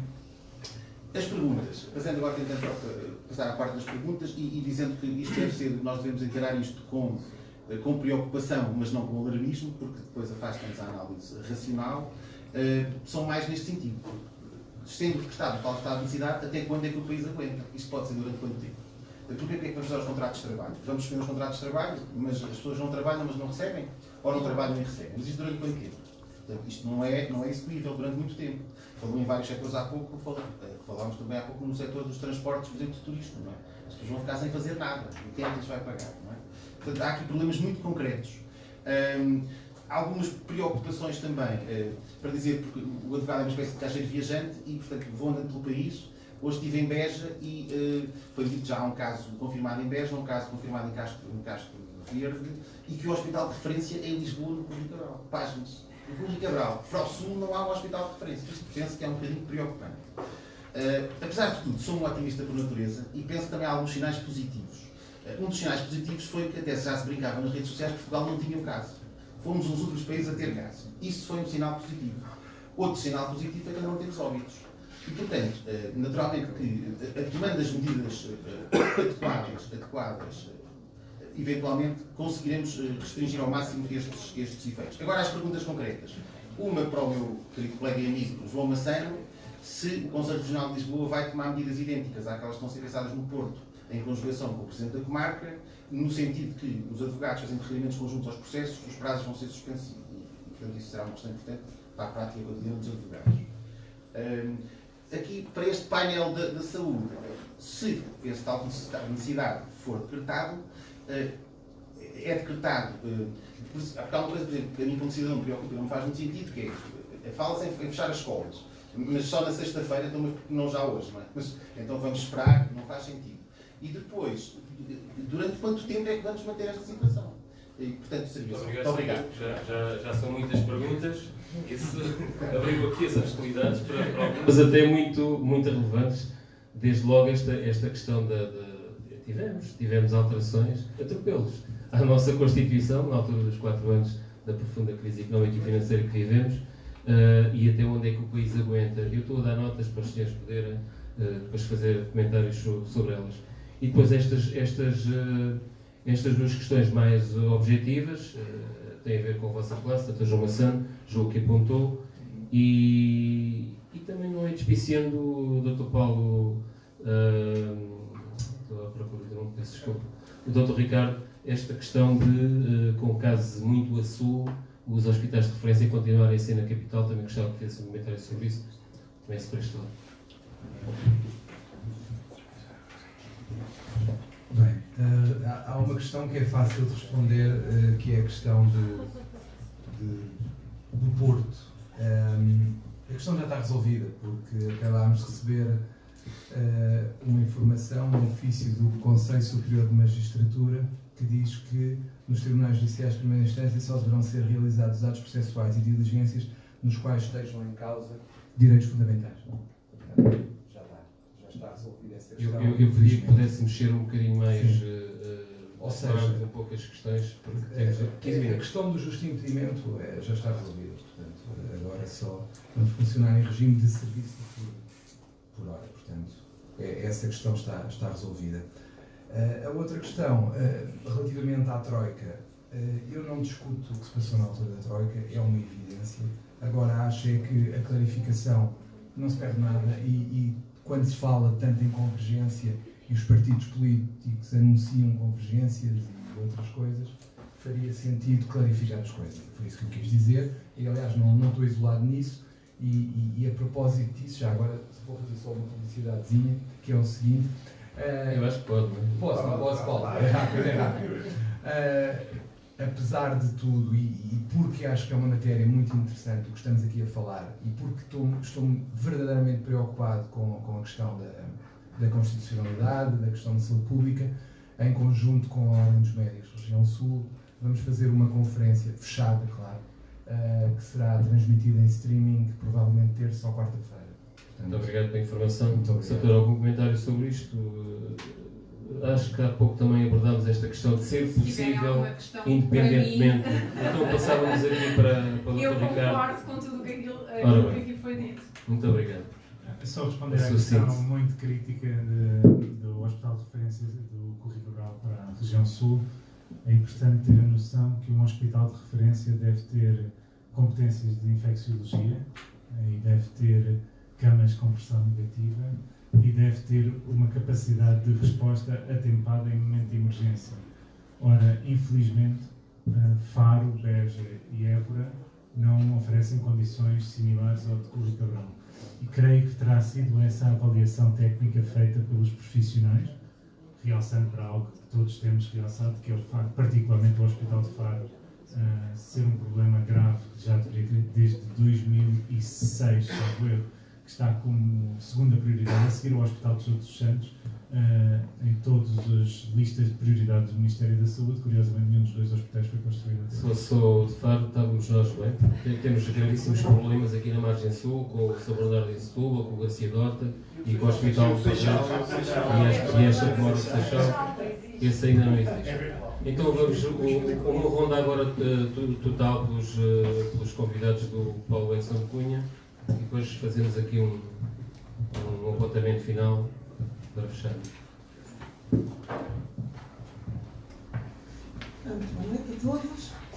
Eu, de facto, depois do doutor Jorge, não tenho muito mais a acrescentar, porque, de facto, quando penso nesta questão, e sempre de história, eu não deixo nunca de pensar nas questões que, ciclicamente, se abateram sobre a civilização ocidental, e pensando aqui um pouco mais na Europa. De facto, as pestes, as epidemias de gripe espanhola nos anos 20, isto foi algo que se foi abatendo e que de alguma maneira nos deixou impreparados para responder, porque houve aqui uma quebra. Felizmente houve uma quebra. E felizmente também a medicina evoluiu o suficiente para ser capaz de dar normalmente resposta atempada antes de se tornar uma pandemia. Continua a haver pequenos focos de peste, alguns na Índia, noutros locais, mas ficam sempre muito restritos. Neste caso, evoluiu muito rapidamente, em 3 meses, de um fenómeno localizado para um fenómeno mundial. E, de facto, esta globalização, eu hoje, todo o dia, recebi notícia de cancelamentos de diversas iniciativas que estavam a ocorrer por esta Europa fora. Como internacional da UGT, tenho estes mails continuamente de cancelamentos de coisas que estavam a ocorrer por esta Europa fora. O que vai ter uma repercussão forte no turismo, nomeadamente também tudo que for viagens de avião, o setor vai ser fortemente penalizado, mas eu temo que vai mais além do que isto. Irá certamente mais além do que isto, e irá mais quanto mais tempo se mantiver. Porque aqui não há uma previsão de final. Há perspectivas otimistas e há perspectivas mais pessimistas. Digamos que eu gostaria de afinar isto no meio que estará a virtude, mas de qualquer das maneiras temos que nos preparar para um período difícil. E queria chamar aqui a atenção para uma outra coisa, que há pouco foi falado das circunstâncias do trabalho específico na polícia, nos tribunais, mas há muitos outros trabalhadores que estão expostos e que estão expostos sem informação. Esta é uma realidade contra a qual temos que lutar, porque a informação aqui é básica. Todos os profissionais que estejam a exercer a sua profissão, o desempenho da sua profissão, têm que saber o que fazer, o que esperar, quais as medidas que têm que tomar para se proteger, não só dos casos em que manifestamente poderá haver um contágio, como dos outros que provavelmente serão mais que estão assintomáticos e que nem eles próprios sabem que são um perigo para os outros. Portanto, isto é algo que tem que ser feito. Temos que informar os profissionais todos. Eu sei que não é justo o que eu vou pedir, mas tenho mesmo que ser mais sintéticos para conseguirmos ouvir aqui as perguntas. Doutora Andreia Santos, doutora Raquel, Jacinto. Eu podia, se calhar, eu não sei se sai no vídeo. Se calhar, levantava-se. É virar assim. Acho que não vale a pena aparecer no vídeo. Ok. Exato, acho que é suficiente. Antes de mais, agradecer ao Dr.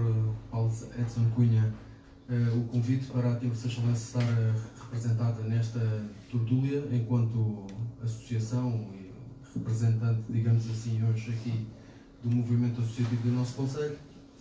Para além de ser a coletividade mais antiga do nosso Conselho, a minha presença hoje aqui, sendo distinta da maioria dos presentes do painel, advogados, médicos, sou representante digamos assim, da atividade económica do nosso Conselho.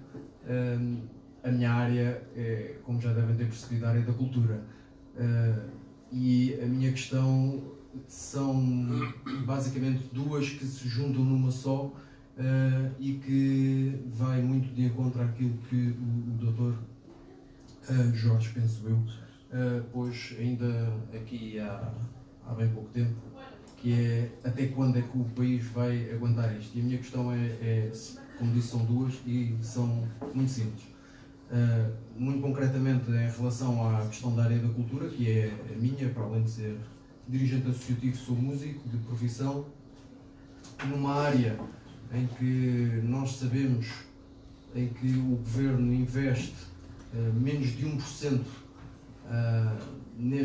nesta área tão crucial como é a cultura para o desenvolvimento de todas as nações, não só da nossa, evidentemente, numa área onde, não direi a esmagadora maioria dos trabalhadores, mas grande parte dos trabalhadores da área da cultura trabalham não com contratos de trabalho, mas com avanças, recibos verdes, trabalham ao espetáculo e estão fortemente dependentes daquilo que são as suas produções, das suas execuções e muitas vezes também da própria bilheteira. Estamos a passar, ainda há pouco quando vinha para cá, eu vinha a ouvir a Antena 2 e neste momento estava a ver, ou já deve ter terminado, presumo eu, aquele que provavelmente foi nos próximos tempos o último concerto transmitido em direto pela Antena 2 e aconteceu no auditório do Liceu Camões. A minha pergunta é esta: o que é que vamos fazer? Porque aos trabalhadores do Estado o Governo já, por assim dizer, veio garantir que os trabalhadores estão cobertos, digamos assim, também não sei até que ponto, mas pronto, pelo menos pelo seu salário, se tiverem. Mas inicialmente é o que parece. E privados. Os precários estão aqui numa zona. A minha questão era precisamente, exatamente, a minha questão era precisamente essa. O que é que vai acontecer a esta gente toda que trabalha do espetáculo, que vai realizar no momento? E eu, como disse, sou músico e ia ter um concerto no sábado no Teatro São Carlos, foi cancelado. Ia ter um concerto no dia 21, foi cancelado. No dia 22 em Palmela foi cancelado. No dia 28 no Museu dos Coches foi cancelado. Portanto, é disto que estamos a falar. Nós próprios, na nossa associação, amanhã vamos ter uma reunião de direção onde, muito provavelmente, vamos não decretar, porque ao fim e ao cabo não podemos decretar nada, mas recomendar que os ensaios da nossa banda filarmónica provavelmente suspendam aqui algum bocadinho as próprias aulas, porque estamos a falar de miúdos, suspendam também aqui durante algum tempo até vermos o que é que isto vai dar. E a minha segunda questão tem a ver com o pós termos eventualmente sido mandados para casa, que é a questão, não só, falou-se aqui muito do teletrabalho, mas há mais vida para além do trabalho, não é? E até que ponto é que nós, enquanto cidadãos, aguentamos estar 3 semanas, 4 semanas, sem, por exemplo, termos que fazer uma corrida desenfreada aos supermercados para nos abastecermos de tudo e mais alguma coisa? E até que ponto é que não seria, se calhar, prudente passarmos a ter um sistema de entregas, como já existe noutros países, de entregas ao domicílio? E para terminar mesmo, a minha questão era mesmo... Uma excelente questão depois para ser respondida pela doutora Mela. Aqui o doutor pôs que é até que ponto... Para vocês terem a palavra final. Doutor Pedro Camacho, muito boa noite a todos. Hoje está-se a fazer efetivamente aqui um serviço público. Parabéns a todos. Parabéns também ao restaurante que nos acolheu. Aqui de uma forma muito sucinta. Eu na segunda-feira fui a uma consulta médica e, portanto, quando entrei no gabinete, cheguei à porta e sentei-me e a médica disse-me qualquer coisa. O senhor não devia ter fechado a porta com a mão. Fiquei a olhar, devia ter fechado com o cotovelo. Assim como se entra a transportes públicos, naquele corrimão, abraça o cotovelo. E eu lembrei-me assim, olha, esta oposta não se lembrou. Porque era ao espirrar, era a distância social, era lavar as mãos. E aquilo que eu queria perguntar, até porque estamos a ser vistos por muitas pessoas, é se há algumas recomendações práticas desse lado, para todas as pessoas que estejam em casa como estas, porque as páginas estão somente para terminar. Ficamos com medo de tocar, de ir, eu estava a falar há bocado com o Paulo, se for para um hotel, que é que eu, estou seguro no hotel, estou seguro se for um restaurante. Portanto, era isto que eu queria colocar. Esta certamente vai ser respondida pelo Dr. Ricardo. Fernando Nunes. Bom, eu vou aqui para a frente, que eu não tenho medo de dar mais valores. Fui dourado, peço desculpa, pensava que era Sou igual um showman, como o Paulo conhece. Exatamente. Vamos no ginásio, mais uma vez. Além do ginásio, sou diretor executivo de uma empresa americana e vou dar aqui talvez duas visões distintas. Uma de uma grande empresa multinacional e ter um pequeno ginásio, que é só o melhor ginásio do Conselho de Seixal, que tenho o gosto de ter o Dr. Paulo como colega. Todos os dias faço publicidade. Obrigado. Como sócio-gerente deste ginásio, eu começo a minha intervenção com esta notícia que saiu num pasquinho. Diz assim: os ginásios são locais de alto risco para a contágio do coronavírus. Isto teve um impacto no ginásio que foi brutal. Hoje à tarde estava tudo em alvoroço, houve cancelamentos, e eu quero saber quem é que vai tomar a responsabilidade desta afirmação, que depois a seguir, quando se lê, não é nada disto. As letras gordas são isto. Isto é de uma responsabilidade que está hoje. E é um aproveitamento de uma situação que não tem cabimento nenhum. O meu irmão é médico, é ortopedista, é o Dr. Paulo Dourado, que está especializado na ortopedia.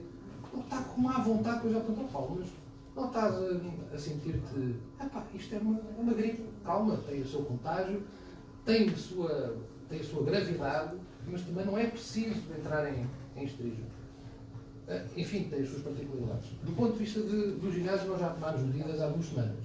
Aliás, começámos a passar informação há 2 semanas e estamos a reforçar a limpeza do ginásio, a desinfecção e obrigámos as pessoas a limpar as mãos à entrada com gel e à saída. Hoje, por acaso, houve uma senhora que se recusou a limpar as mãos. Enfim, isto é a parte social e da inteligência de cada um. Na parte como executivo de uma grande empresa multinacional, eu há 2 semanas viajei para a Itália, viajei para Paris.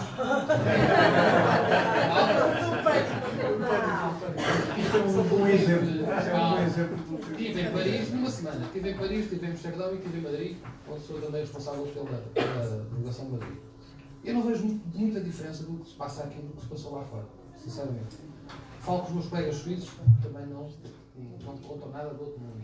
Quer dizer, não se pode culpar o governo, e eu sou partidário, não tenho nenhuma posição política, é uma posição de experiências que tenho lá fora. Não vejo nada diferente do que se está a fazer aqui, do que se fez lá fora. Do ponto de vista médico, e não temos os recursos que têm os outros países, também é preciso afirmar isto. E, portanto, acho que a minha experiência me diz é que estamos a enfrentar isto de uma forma mais ou menos razoável, com alguma ponderação. Isto vai ter impactos económicos brutais na economia. Não me venham dizer que isto não vai ter impactos na economia e no PIB. Vai ter impactos no governo, por isso é que eu estou a ter também precaução. Eles sabem que isto tem impacto nos resultados no final do ano. Não se vai cumprir o PIB, não se vai cumprir aquele déficit zero nem o superávit. Portanto, esqueçam isso, porque eu já estou a sentir isso. Tanto no ginásio, como estou a sentir isso na empresa que tem uma fábrica que produz. Vendemos 3 milhões de euros de exportação, 98% daquilo que fazemos é para exportação, e já se nota um impacto, porque há menos encomendas, porque a economia retrai, porque as empresas não investem, e portanto está tudo a parar. Eu não sei se você tem essa noção, a economia vai parar, efetivamente, e portanto é preciso ter este impacto, é preciso ter esta noção.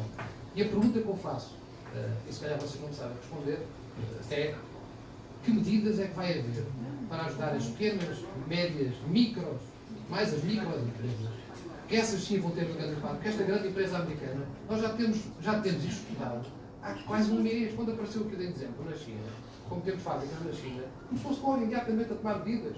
Quer dizer, já há um protocolo há cerca de 1 mês, o que é que se faz quando aparece alguém com febre.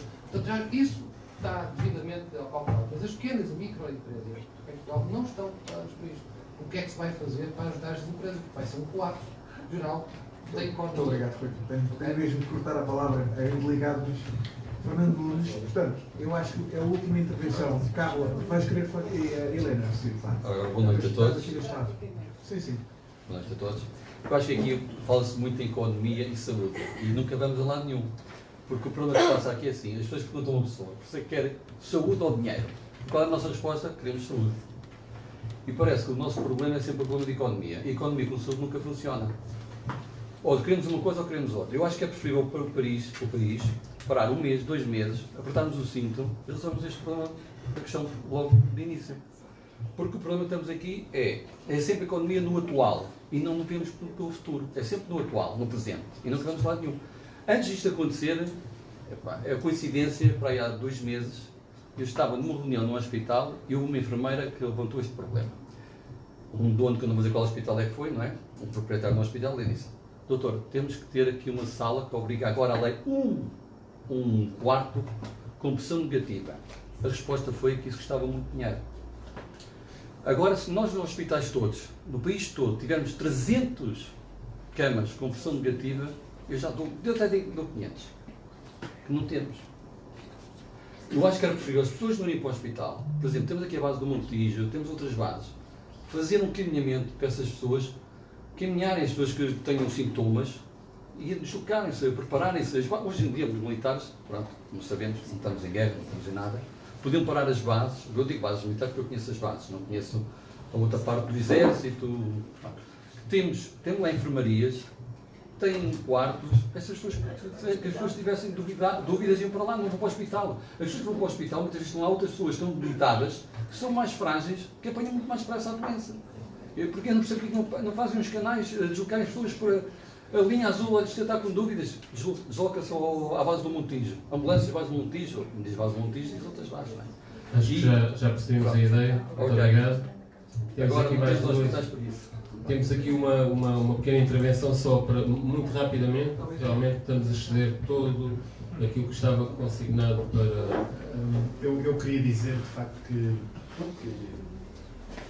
um pouco no seguimento da questão da cultura, associada à questão da cultura, tudo impacta no turismo, não é? Se o turismo está a sofrer, e ontem a Aresp teve que, na delegação de Setúbal, teve que cancelar uma ação de formação, portanto, as iniciativas começam a ser canceladas, o turismo é os fornecedores dos fornecedores, é toda uma cadeia que está a ser afetada. Mas também evitemos estes alarmismos, há pouco estava a dizer, toca com o cotovelo, etc. A Aresp já está a distribuir informação sobre como se deve lavar as mãos, como se deve proceder, e isto passa também pelo eu. Eu estou aqui neste painel sentado há algum tempo e estou a tentar resistir, de facto, não levar a mão à minha boca, não levar a minha mão aos olhos, e já vi colegas do painel e da assistência a levar a mão à boca, a levar a mão aos olhos. Eu sei que isto parece um bocadinho de extremismo, mas nesta fase, se todos cobrarmos um bocadinho com estas pequenas atitudes, vamos para o ninho dos males piores. Muito obrigado, Dr. Paulo Esteves. A doutora Helena Domingos, também para uma pequena intervenção. Muito rapidamente, tinha aqui uma série de coisas para dizer, mas vou enfiar. Primeiro quero agradecer o convite que foi endereçado à delegação da Ordem dos Advogados do Seixal, que eu aqui represento, e queria dizer que neste momento, e isso ficou evidente aqui pelas intervenções, há uma enorme incerteza em tudo isto. Nós não sabemos como se vai desenvolver, quando é que vai acabar e como é que as coisas vão passar. Mas há aqui algumas certezas, e algumas certezas nós temos. É que isto passa por atitudes específicas, sobretudo pelo comportamento de cada um de nós e de todos coletivamente, evitando comportamentos de risco para a nossa proteção e para a proteção dos outros que nos circundam. Em relação aqui à questão do direito e das limitações, que era isso um bocadinho o tema daqui, tem-se levantado essa polémica desde que vieram os cidadãos portugueses da China, a questão da obrigatoriedade ou não, e da questão da lei, e se a Constituição consignava ou não consignava. E as interpretações, uns dizem que sim, outros dizem que não, como também é normal no direito. Agora, eu acho que estas situações excepcionais levam-nos muitas vezes também a ter consciência de alguns problemas que têm que ser resolvidos. E acho que a lei, em determinadas situações, sobretudo a Constituição, tem que ser clara e tem que permitir não que seja alvo de interpretações a nosso belo prazer, mas que seja clara. E tem que, em casos como estes, tem que haver mecanismos mais rápidos do que aqueles que estão consignados. Depois, quanto tempo é que isto vai demorar? Pois não sei, não é? Mas também estou preocupada com isso. Aqui na comarca, onde a delegação do Seixal está, a maior parte dos advogados exercem em prática individual. Eu tinha aqui uma preocupação, pelo visto já foi resolvida agora, que era a questão dos prazos. Porque se é facto que nós podemos mandar as coisas pelos sítios, também é facto que nós temos que estar em condições para as mandar e também é facto que nós temos que reunir com os clientes. E muitas vezes, pronto, temos uma porta aberta que nos entra quem entrar, não é? Quem nos solicitar. Já tivemos uma grande boa notícia aqui para a vossa classe. É verdade. Para terminar, doutora...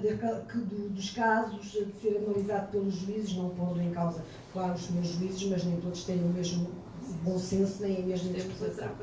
E há outra preocupação que é, nós advogados, se não pudermos trabalhar, como é que vai ser? Eu sei que o Dr. João Massano não pode resolver isto, mas eu peço aqui ao Dr. João Massano para ser o nosso intermediário, está um bocadinho acima de nós, junto da ordem, para estes casos serem ponderados, serem decididos, para nós termos aqui também alguma segurança. Também os nossos direitos precisam de ser protegidos e não só aqueles dos nossos clientes. Muito obrigada. Muito obrigado. Claro. Muito obrigado, Dr. João Massano já sai daqui com um trabalho acrescido. Vamos então fazer aqui uma roda final. Eu queria dizer que este conjunto de questões que são absolutamente relevantes, algumas delas julgo que, se bem entendi aquilo que estive aqui a fazer, foram mais ou menos respondidas, outras são de impossibilidade total de resposta, nomeadamente essas incertezas. Portanto, vamos acompanhando aqui o dia-a-dia e, nesse aspecto, eu sou o mais responsável porque tenho que estar sempre em cima disto, desde que acordo até à hora que me deito. Portanto, estou cá para fazer esse trabalho e de forma séria, como aqui foi dito bastas vezes, porque o que eu tenho visto, lido e ouvido em algumas matérias é absolutamente antiético e deontológico e faz alarme social e cria hipocrisias e enfim, e fico-me por aqui. Há aqui uma questão que eu queria dizer porque é absolutamente brutal. O termo é brutal, eu quero usá-lo, que é a questão da cultura. Eu esta semana que trabalho muito com eventos, portanto, há dezenas e felizmente somos um país que faz muita cultura, acho que não temos a percepção disso, são dezenas e dezenas de eventos que estão a ser desmobilizados e esta gente vive de forma muito precária e faz um trabalho absolutamente extraordinário. Eu queria dar aqui o meu aplauso e a minha preocupação porque é um setor que pode definhar e definhar de uma forma muito grave. Eu repeti aqui duas questões mais substantivas. A primeira, julgo que é relevante, que tem a ver com os precários. O setor estava aqui a querer logo intervir e ia pedir para responder esta matéria. A outra é mais ligada aqui ao Dr. Ricardo, que tem a ver com esta questão das recomendações mais práticas. Há aqui uma falha de informações. Também já abordámos pela rama essa matéria, mas já agora talvez também a Dra. Mel, e aproveitávamos, fazíamos uma ronda total, ligeirinha, para fecharmos o nosso trabalho. Rapidamente, eu não tenho sabedoria acrescida em relação a ninguém, mas estava aqui a pensar que o vírus deve estar a dizer onde é que tu irás que a minha ira não te alcance. Porque, de facto, é isto. Eu tenho estado, como todos vós, a ler constantemente. Hoje ao almoço tentei ler o máximo para me atualizar, porque isto está sempre, as notícias, as informações estão a chegar ao minuto, não é ao segundo. E nós ouvimos uma série de coisas. Portanto, eu neste momento sinto que nenhum de nós pode estar a avaliar positivamente ou negativamente o que quer que seja, nem a aplaudir se fecha, ou a aplaudir ou a criticar negativamente se abre ou se fechou o evento, porque de facto nós não sabemos sobre este vírus. O doutor está aqui, tem estado a dizer, há pouco disse uma coisa que eu estava a querer ouvi-lo para ouvir e ouvi, que este vírus estão a estudá-lo desde dezembro de 2019, portanto nós não sabemos. Eu já ouvi dizer que isto pega a 1,5 metro de distância, no outro dia ouvi do observatório que era a 4,5 metros. Portanto, a gente ouve tudo e nós não sabemos nada sobre este vírus. Portanto, nós não conseguimos saber se isto vai ser para 2 semanas, 3 semanas, se vai ser para muito tempo, pouco tempo, o que é que vamos aguentar ou o que é que não vamos aguentar. É uma guerra, como o doutor há pouco disse, estamos em guerra. Estamos em guerra e temos aquelas premissas da guerra, que é temos soldados, sargentos, oficiais, temos gente com mais à frente, não é? No terreno, outros mais atrás. Cada um de nós tem as nossas posições e tem as nossas responsabilidades e temos que as assumir na íntegra e temos que nos unir e tentar olhar para aquilo que conseguimos fazer e aquilo que podemos ter como mais certo para solucionar. Acho que essas coisas que o Sator disse de medidas de acautelar e evitar, apesar de sermos latinos, eu sou de pegar em tudo e vejo no cara, sou latina, ainda por cima sou algarvia, estou a tentar conter-me e ensinar as minhas filhas também para lavarem mais as mãos, aquelas coisas todas que é o que podemos fazer. Quanto à situação do trabalho, vamos sofrer todos. A cultura, percebo que está aí se calhar na dianteira, é verdade, é verdade. Eu, por exemplo, as minhas filhas estão no desporto, uma mais velha está com um campeonato em Blackpool, campeonato da Europa, não sei se aquilo se vai realizar ou não, é o desgosto deles, é todos os eventos desportivos e culturais que estão de facto a ficar sem nós, a serem cancelados e sem nós sabermos o que é que vai acontecer. Temos que lamentar isto, a cultura está à frente, é muito mal, porque somos um país pobre e a cultura não está tão bem como deveria, já por si só, quanto mais agora com o vírus. Quanto à questão que falou, eu sei que saiu um diploma, foi publicado,